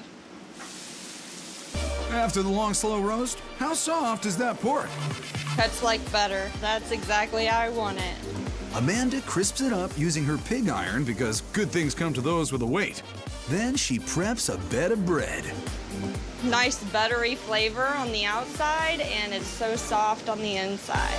She fills that softness with a tension-grabbing sriracha mayo, lays the juicy seared pork right in there, and adds a sweet hoist from their house-made hoisin. We are not done yet. We have to add our pickled veg to add a little extra flavor that goes traditionally with the banh mi. Cilantro is another banh mi tradition. Then a big pile of skinny fries to give it that Asheville sass. That's right, fries on a sandwich. Let's do this. Banh mi, oh my. I'm surprised. That's actually really, really good. The meat in there is like super sweet, and then you got the sriracha that gives it a little kick. But then you got the crunchiness that just kind of hits you at the end. You're like, wow. The sauce is sweet, and it works together to like bring something amazing in your mouth. When you're feasting on the banh mi MVP, you're in good company at the Asheville Sandwich Company. And I'm not just saying this for TV. This is the best sandwich I've ever eaten. If you find yourself in any of these great eateries, you'd best make sure to take a swing at these MVPs. This is where all the action happens. From the ribs, to the belly, to the butt, can you handle the Hogzilla? You got a little bit of Texas, a little bit of Kansas City, a little bit of Carolina, all mixed into one. It's a monster of a sandwich. Salt plus time equals piggy pizza perfection. I think this is the definition of lit right here. We got some pork, on pork, on pork, and it's just porky. When it comes to making meaty magic, just say presto porco. Pork is life, pork is fun, pork is flavorful. These are the best ribs you can find anywhere. I'm gonna huff and puff and probably have a nap after it's done. My spirit animal is the whole hog. The tenderness, the crunchiness, it's magical. Sweet. Food paradise is going hog wild. Let the great barbecue debate play out in other states. In Ridgefield, Connecticut, they're quietly smoking the competition while putting the fork to the pork. We are hog wild. In Connecticut, pig is big. Thanks in no small part to this guy. I became obsessed with a t-shirt the moment I put it on. It's my spirit animal is the whole hog. Chef Cody Sperry, barbecue's Robin Hood, is robbing the pork and giving to Ridgefield, making what he calls outlaw barbecue at Hoodoo Brown. Hoodoo Brown was an outlaw in the 1900s, and we like to have that outlaw mentality in here. It's all ready. Woo! Oh my God, it looks so good. We go and take different barbecue cuisines, and we make it our own. You got a little bit of Texas, a little bit of Kansas City, a little bit of Carolina, all mixed into one, and each bite you have is perfect. For a perfect example, attack the monster that's attacking the Northeast, the Hogzilla sandwich. Our big specialty is pork. We have ribs, we have belly, we have pork butt, we have bacon, and we have a sandwich with all of them combined. Cody starts with bone-in pork butt. It's the biggest, and it's gonna take the longest to smoke. That's a beautiful butt. Let's do that hoodoo that you do so well. With what kind of rub is that? Brown sugar rub. It's got a little bit different things in it, like oregano. You don't see that in a lot of barbecue rubs. It gives it kind of an earthy flavor. It brings out the porkness. We want it to taste like pork, pork, pork. Now to tickle those ribs. Food is a magical thing that it can take people places that they aren't. If they're sad, if they're having a bad day, you could feed them one of these racks of ribs and you could see their day change, and we love that. Next, the almighty smoker is calling. Welcome to the smokehouse. This is where all the action happens. Where the butts will cook about 11 to 12 hours, and the ribs cook about 5 to 6 hours. And all that fat melds into the meat, and it's awesome. While the smoker casts its long, slow spell, Cody makes a pico for the porco. This is our Hoodoo Voodoo sauce. A jalapeno vinegar blend makes a tangy base. Vinegar, spice, everything nice, absolutely. Tomatoes, green onions, and a few finishing touches. It's a Colombian hot sauce. It's just perfect for this pork. It's good to be Boss Hog. Everything's out of the smoker. Let's see how we done. This bone should come right out. Oh yeah, we did a good job. We have our nice bark on the outside. That sugar helped build. You see the red in there? That's the smoke hitting the meat. When a great rib comes along, you must rip it. This is a perfect piece of rib right there. Now this is what we're talking about, pork paradise. Now to pour on the barbecue sauce. We are absolutely no sauce kind of guys. We want all the meat to speak for itself. We want the pork to taste like pork. Very passionate about pork. We want that meat to taste like meat. Can't beat meat. Let's get to stacking. We got our brioche bun nice and golden toasted, a perfect base for any sandwich. Next level, pulled pork, followed by tangy Hoodoo Voodoo sauce and smoky, juicy rib strips. You like it to be meat, veg, meat, veg. Crispy, fatty pork belly completes the meat, and fried green tomatoes make the veg part fun. Go, go, Hogzilla, Hoodoo Voodoo style. That is so good. Gotta come with its own knife, it's so big. You can taste the differences and like the different pork and stuff on the sandwich. The pulled pork with the crispiness of the pork belly, you get that real smoky flavor coming through, a little bit of the brown sugar sweetness coming out of it. Phenomenal. The voodoo sauce like puts a spell on me. It's so good. It's magical. I don't know what it is. It's awesome. The fat's where it's at, man. The best thing about the fried green tomato is that it's fried and it's covered in pork. And it's a monster of a sandwich. That's the best I've had. It's the power of the pork. Hoodoo Brown pulls off another pulled pork miracle with their barbecue pulled pork nachos. Every restaurant, to me, should have nachos. I don't speak sign language, but I know swine language, so we're gonna put pork on these nachos. We'll need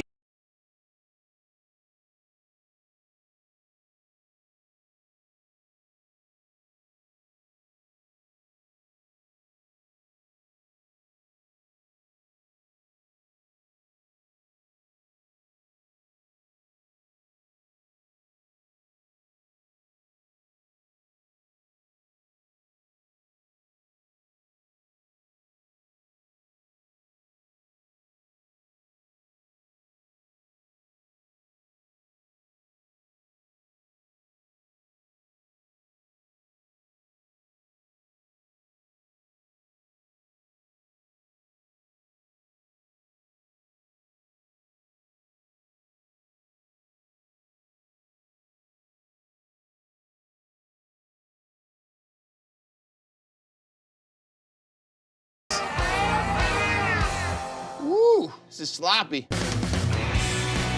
Don't go on your first date here, gentlemen.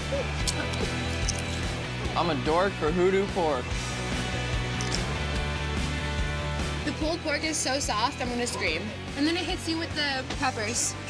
And it's like a little tad of spice, and it's too amazing. The pork goes great with the cheese, the jalapenos, the guac.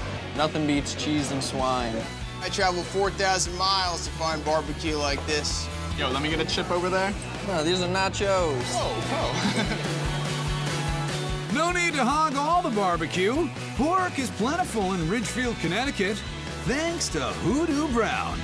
Pork, pork, pork, pork, we got it all here. Pork heaven.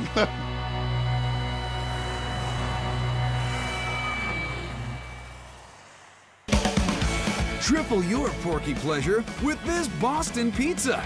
You might even say it's Charcuterie ridiculous.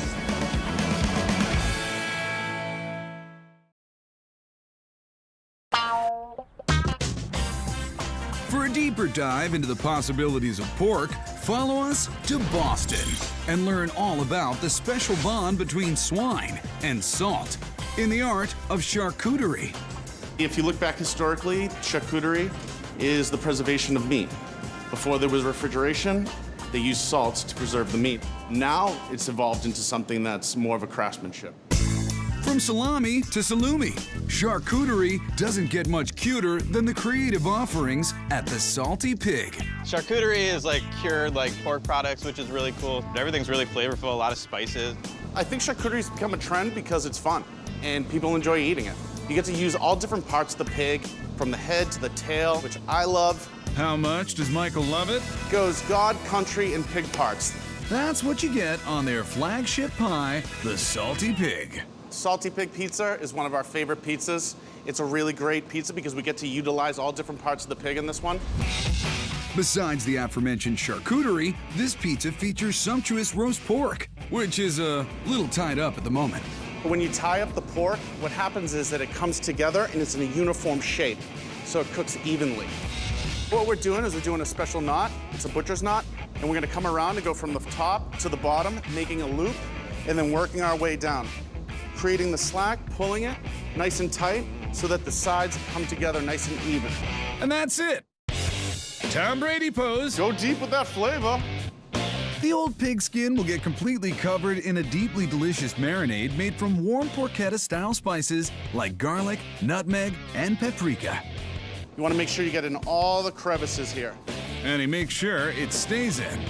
We have to wrap it in plastic wrap. You can see it right here that all the marinade is getting inside of all the crevices in the pork shoulder. We like to take it like this, so again, we're getting it nice and tight. 48 hours in the cooler and a nice slow roast with oak chips for smoke turns this into this. Wow, look at that. All the meat is caramelized. You see that bark that the oven and the smoke created from the marinade? It's like a baller.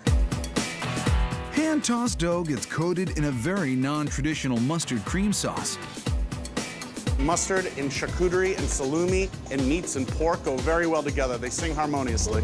Here comes all the pork, imported salami, ham-tastic house-made mortadella, and our beautiful roasted butt from before. Now slide that pile into the 650-degree oven. We're gonna let it bake for 4 minutes. The pie emerges masterfully charred. Michael tops it with fresh arugula and a drizzle of his special beer caramel sauce. What the? Huh? What we do to make this is that we caramelize sugar until it's really dark and brown, and then we deglaze the pan with local IPA beer. Salty Big Pizza, it is sweet! Oh yeah. It's lit. I think this is the definition of lit right here. It's sweet and salty. This is prosciutto here. There's some salami, it's really great. We got a beer caramel to kind of like balance out the salty notes to it, a little bitter from the arugula. It's really great. The mustard sauce is amazing. It's not as mustardy as I thought it'd be. It's very smooth and creamy and really ties the whole pizza together. It's a little bit different than something you'd normally find in Boston. The ham is incredible. It's some of the best ham I've ever had. His ham is the jam. Porky pizza perfection. Italian sausage is another fine example of charcuterie and a great segue to our next dish. My father's favorite pizza growing up, and still is, a sausage, pepper, and onion pizza. And he always has a proclivity of talking too much to too many people. In our neighborhood, he would call him the governor. In honor of Dad, all rise for the Governatore. Now on the Governatore is red sauce. Traditional red sauce, not mustard cream sauce. Gonna spread it out evenly throughout the dough. Hunks, not shreds of cow's milk mozzarella, are followed by something slightly spicy.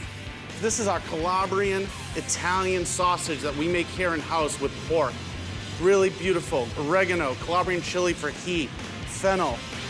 The onions and red peppers are roasted to bring out their sweetness. And then we have to finish it with another cheese. We love using the cheese on this pizza. It's aged provolone. This adds a little bit of age and a little funk to the pizza. That funky pie is into and out of the oven before you know it. It's not quite done yet. We still have a few things to add on to it. That's garlic-infused whipped ricotta, then a little parm, and fresh oregano. Governatore pizza. What do you think about this one, Dad? Oh, yeah. It's looking good. Sausage is really the star of this pizza. It really brings out a sweet flavor in the pizza. The crust is a little charred, just to my liking. Not only is the crust on point, but then there's a lot of flavor. There's a lot of love in this pizza. Oh man, that ricotta really just adds that tanginess. Go with that rich flavor from the sausage, peppers, onions. Ricotta really brings it home in the end. And the best thing about charcuterie is it's made to share. When in Boston, visit the Museum of Pork Fine Arts, known as the Salty Pig. In a word, it's charcuterie ridiculous. You get 4 times the pork in this Chicago shout-out to the Cuban sandwich. People come in here for meat, and that's nothing but meat on that sandwich.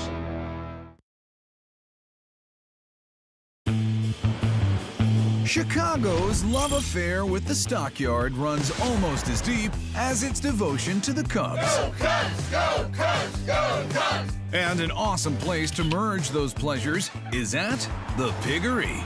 The Piggery is like the best place to come. Chicago's, we've always had a love affair with pork, and the way they prepare it here is outstanding. Pork is the best because you can do so many different things with it. The man with the porky plan is Ken Pospich. I love this place. It's my passion, baby. His twin passions, sports and pork, came together when he snagged a location less than a mile from Wrigley Field. We bought a bus when we first opened up. We figured we would shuttle people back and forth to Wrigley Field. Whether you're cheering on the bus or chugging a beer on the sty deck, you can satisfy your whole hog craving with the Piggery's Cuban sandwich. People come in here for meat, and that's nothing but meat on that sandwich. Their Cuban piles on 4 types of pork, starting with a slow-roasted butt. The key is the stock.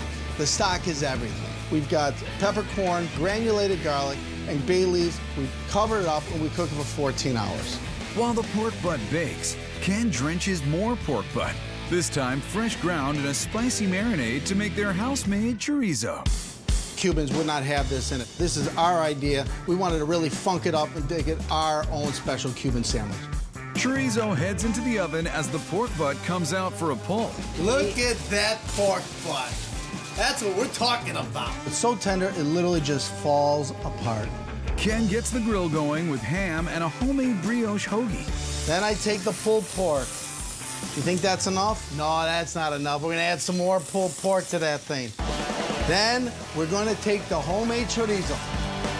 Looking good. Did you learn these sweet moves from your mom? My mom was a horrible, horrible cook. And so it's social Darwinism at its basic level. Every man for himself. First time I ever cooked, I was 13 years old, making $1.40 an hour at an old German restaurant. The chef taught me everything.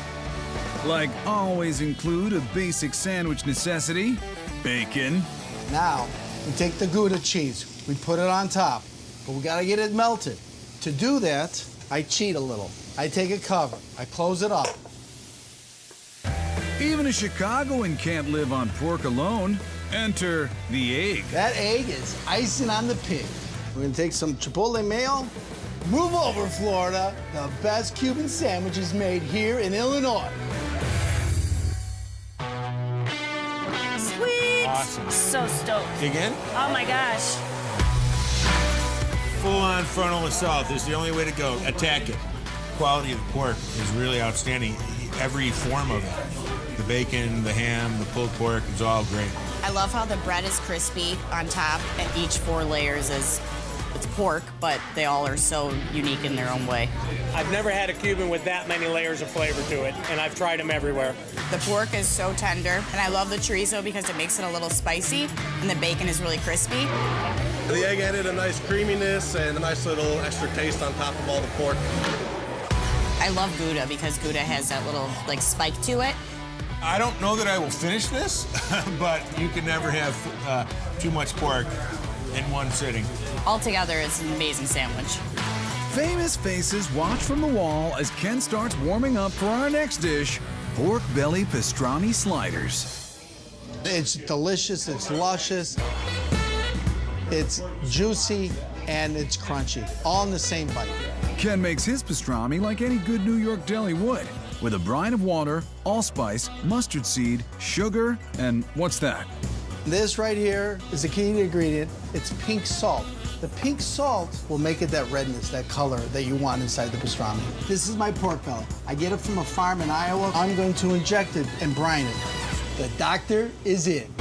2 weeks later, Ken rubs his brine butt with a mixture of coriander, cardamom, and brown sugar.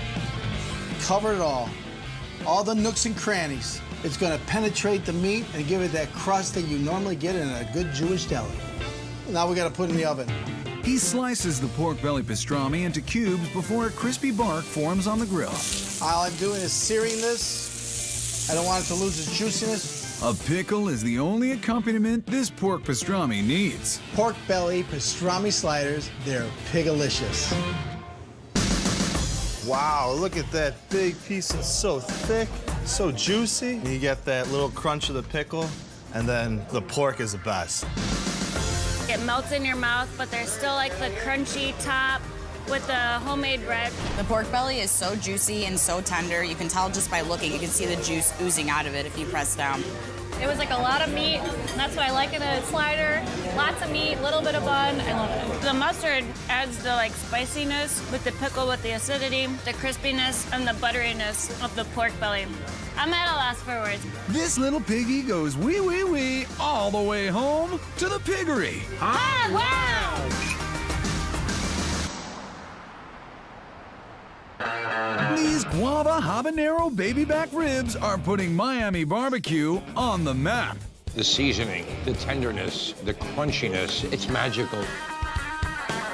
And pork and pimento cheese redefine what it is to be a burger in Austin, Texas.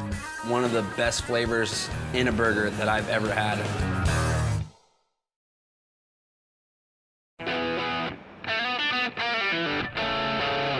The South is a gold mine for perfectly porky baby back barbecue. And way, way down south, in Miami, they've got a unique way to dine on swine. Sparky's is one of the best barbecue ribs place that I've eaten at.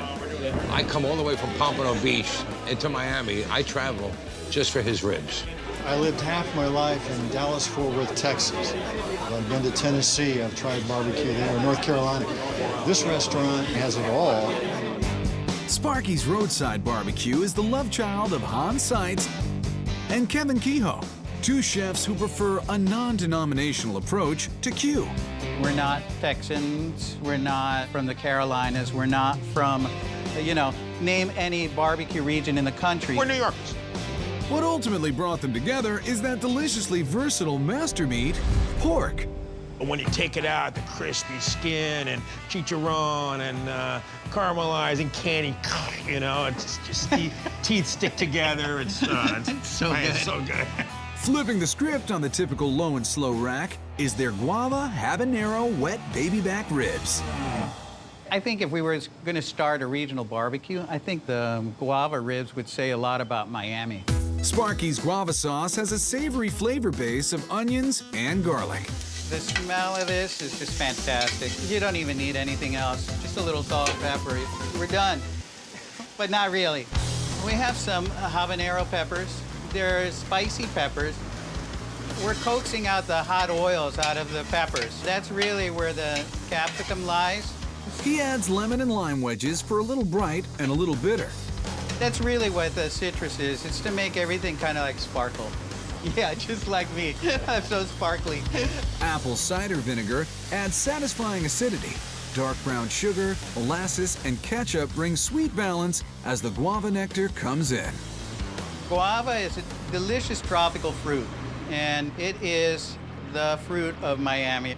As that cools down, Hans removes the membrane from a rack of baby backs and breaks down the rub details. I can tell you that our rib rub has salt in it. And I can also tell you that our rib rub has sugar in it. We went through special training to not divulge any secrets, so I trained with the Navy SEALs. Hans lays it on pretty thick. I like to put it a little thicker just because the sugar's going to caramelize. There's a lot of sugar in here. After sitting overnight, the ribs smoke low and slow and wet. We're using this sauce to baste our ribs to create a glaze on them. And it comes out pretty delicious, I'm not gonna lie. The finished rack is cut down and given a little extra icing. I got Guava habanero sauce here, and this is the finishing touch. We're gonna add a little bit more, bringing that sweet heat to Miami. Oh my God, that looks delicious. Oh my God. That's so good. The glaze, oh my God, it's amazing. That first bite is just spectacular. It's so juicy, so tender. I'm gonna talk with my mouth full, but these are the best ribs you can find anywhere. The seasoning, the tenderness, the crunchiness, it's magical. And after you eat a bite, I feel better. It's got that little kick of a habanero. It's nice, like, once you're done with a half rack, you're definitely spiced up, but not like running for the hills, like, oh, I need water. It's so good. A little less spicy, but just as pleasingly porky, is Tyler's pressed sandwich. We named the Tyler sandwich after Tyler, my son. He goes, Dad, you ought to make this barbecue sandwich. And I was like, holy cow, kid's a genius. Bringing that genius to life is Kevin, who uses a saltier version of their rub for the bigger butt. What we like to do is get the rub into the meat, not only on the fat, but into the meat as well. You really rub it in there. The long smoking process gets fun once Kevin digs his claws in. At the sandwich station, house barbecue sauce and American cheese gets this Kaiser rolling. The brisket has a nice, dense, smoky flavor, and the pork is a little bit more sweet. Still has smoky flavor, but a little bit more sweet. So together, it's amazing.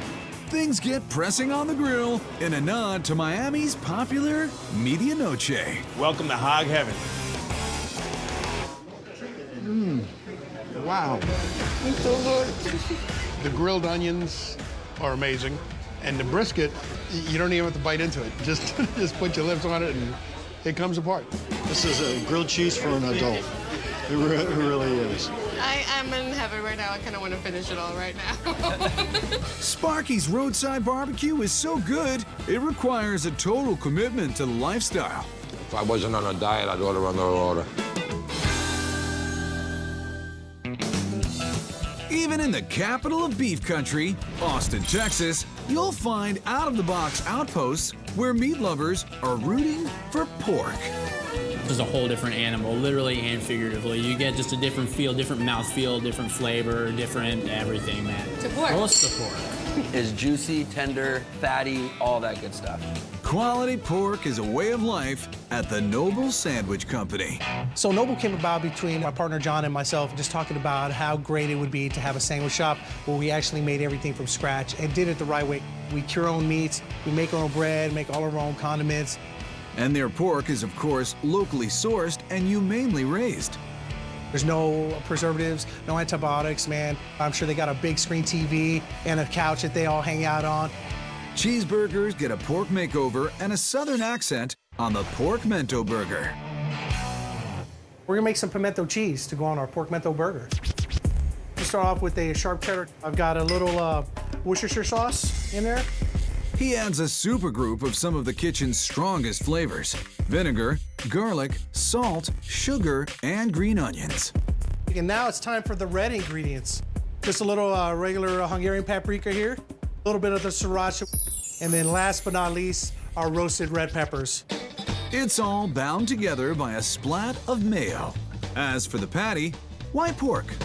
I mean, pork is life, pork is fun, pork is flavorful. The pork we use is the pork shoulder for the pork mento burger. The marbleization is really good. The lean to fat ratio is really good for making burgers, man. It's saying cook me delicious. Okay, I will. Hamburger is for suckers, man. Pork is where it's at. And when it's topped with that pimento cheese? It's like a magical combination, and it's just gooey, delicious, melty, fantastic flavor experience together, man. A soft bun baked fresh in-house daily gets grilled up and porked down. Brandon churns out a quick jalapeno vinaigrette for the slaw, which tempers the richness with a little heat and crunch. And then we have our nice toasted bun we put on there. And there you go, man. The pork mento burger. Get big with the pig. First you get the cheese, it's creamy, it's tangy. You have the pork, it's tender, cooked perfectly. That little bit of slaw crunches right in, ties the whole thing together. Nothing beats pimento. It's sharper than a cheddar, and it's got more tang than a goat cheese. It really melts well. The fatty from the pork and that pimento cheese makes probably one of the best flavors in a burger that I've ever had. Don't doubt it, love it, want it. If one porcine patty is not enough, indulge in the three-pronged pork attack that is the Noble Pig Sandwich. When we started this restaurant, this was the first sandwich we had in mind. So we got menage a pork. Pork number one, pulled. Which is a 24-hour process. We cook it down with a bunch of mirepoix, slow raise in the oven overnight. For me personally, man, I'm all about the butt. Number two, slices of house-cured ham. Then, we're gonna slather that in some provolone love. The hell with it, man. We're gonna cheese it up. Your tangy tooth will be satisfied by the house-baked rye, toasted, of course. You're gonna eat a man sandwich, you gotta toast that bread. The toasty slices get slathered with Brandon's Dijonized mayo. It gives you that woo bar effect at the end there. Then a nice crisp finish. The mother of all things piggy is the bacon. It's like the best Three Little Pigs reboot ever. The Noble Pig. Dude, I'm gonna huff and puff and probably have a nap after it's done. We got some pork on pork on pork on pork. It's just porky. I just really love the bacon. I can't even get over how crispy and perfect the bacon is. Pork miracles happen every day at Noble Sandwich Company. You just roll like how nature and God intended, my man. In Philly, pork and beer are best friends. Shanks to this German beer hall. I love pork. I would take this over filet any day.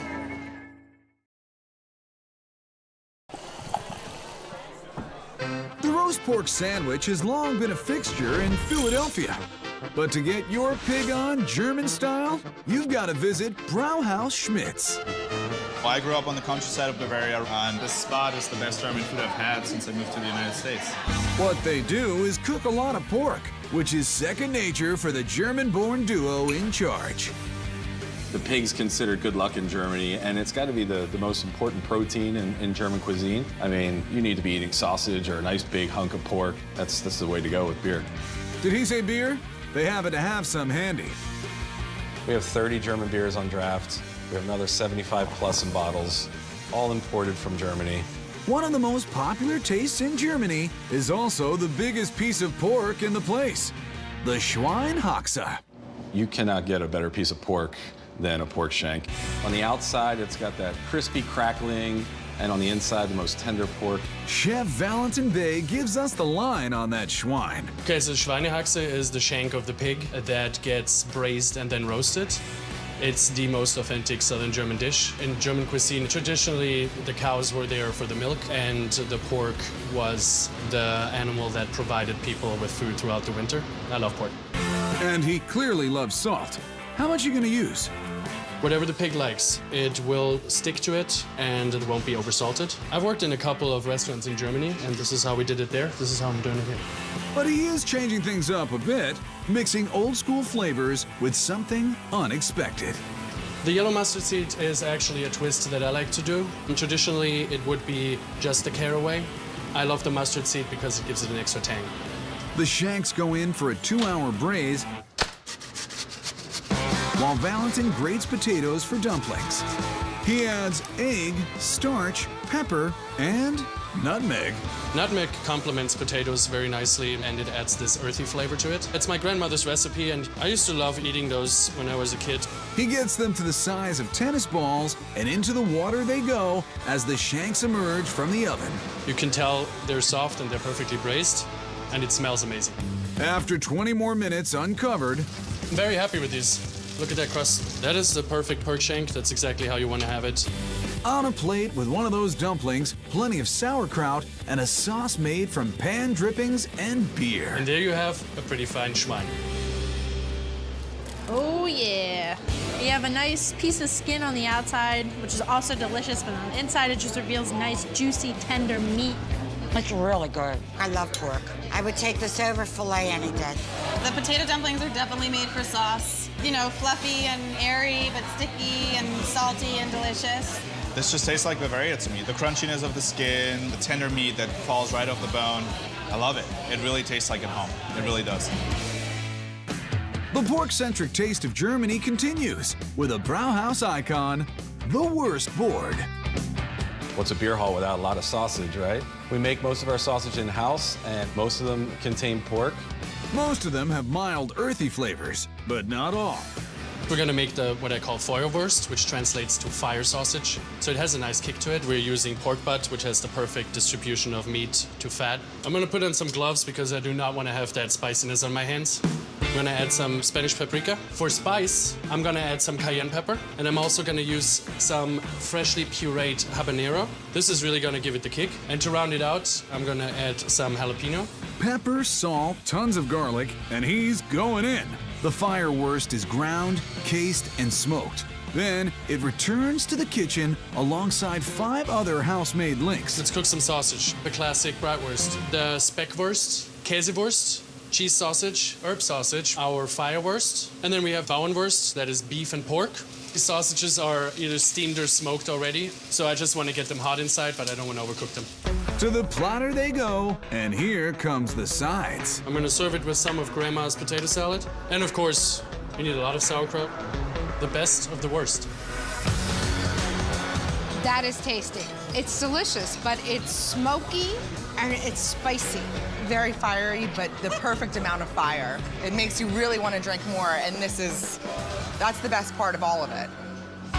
The Brauhaus will satisfy all your pork cravings, which is reason to cheer. Or, as they say in Germany, Prost zum Wohl. If you're into sweet with your smoky, get to this New Orleans spot, Chop Chop. Oh my God. This should be the only way to eat a pork chop. Whether it's smoked and pulled or grilled and glazed, the South puts pork on a pedestal. And in St. Rose, Louisiana, just outside New Orleans, pork pride is riding high. There is a lot of pride in that. I don't know what it is about Southern food. It can bring people together and make us happy. Scott Bourgeois gets to make people happy all the time with the pork-centric comfort food at Truck Farm Tavern. Named for the things this place used to be, a tavern and a truck farm. Which is what they used to call farmers markets back in the day, when all the trucks would pull up and just open up the tailgate and have a good time and have some good pork. It's got that rustic appeal. Makes you feel like you're at your mama's house. Crescent City quality and country comfort. It's all there in the bourbon glazed pork chop. I love cooking with pork because pork's the greatest meat there is. He's not lying, especially when it's pork loin, chopped right off the rack. Scott oils it up and seasons with S&P, garlic, and fresh green herbs. I infuse the meat, give it a nice floral flavor. He gives those flavors time to soak in, and then I love cooking on the grill. You can deep fry it, you could bake it, but when you put it on the grill, it seals in the juices nicely. a double flip for hashtag deliciousness. Cooking on the grill is love. Caramelization of the sugars in the meat, nice crust on it, that's what I live for. Scott cooks the chop to a happy medium and lets it rest while he gets to the grits.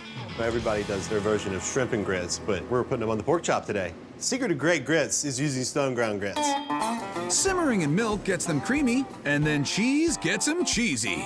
We like to use cheddar because it's versatile and it melts very well. He jazzes that up with roasted corn for some nuttiness and a roasted poblanos add a touch of heat. Also adds some smokiness too because we grill these over the fire.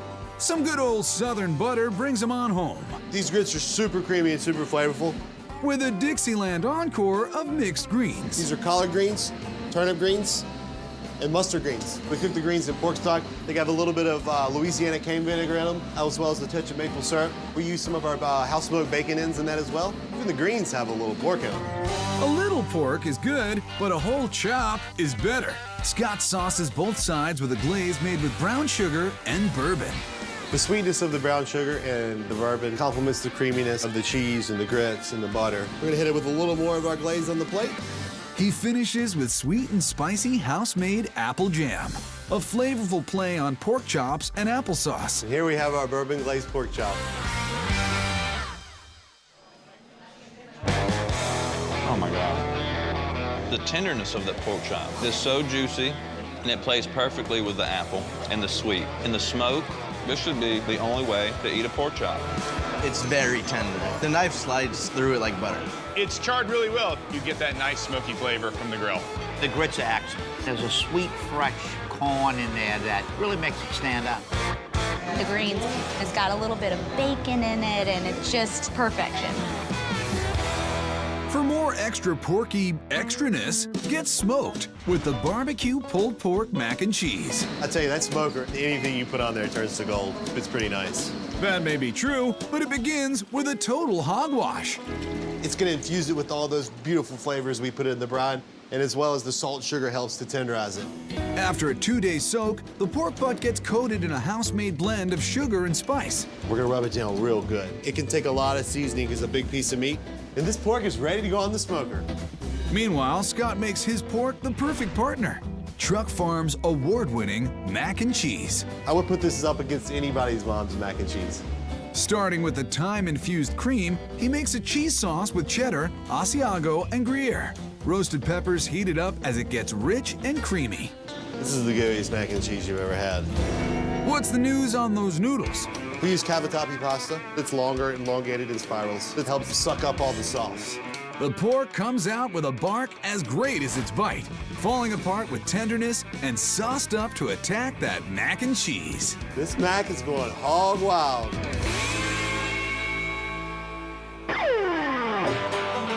You got the smoky meat with the creamy, cheesy noodles, which is a great pairing. It's almost like they were meant for each other and they didn't know about it. The pulled pork is very smoky, it's tender, it falls apart in your mouth. It's amazing. This is made with concern, time. The pork is cooked perfectly, very moist. Creamy, smoky, rich, the saltiness bouncing off that sweet of the barbecue sauce. You're the best mac and cheese I've ever had. When Truck Farm Tavern's creamy comfort pairs with perfect pork, what more could anyone ask for? A beer and a nap, that'd be great.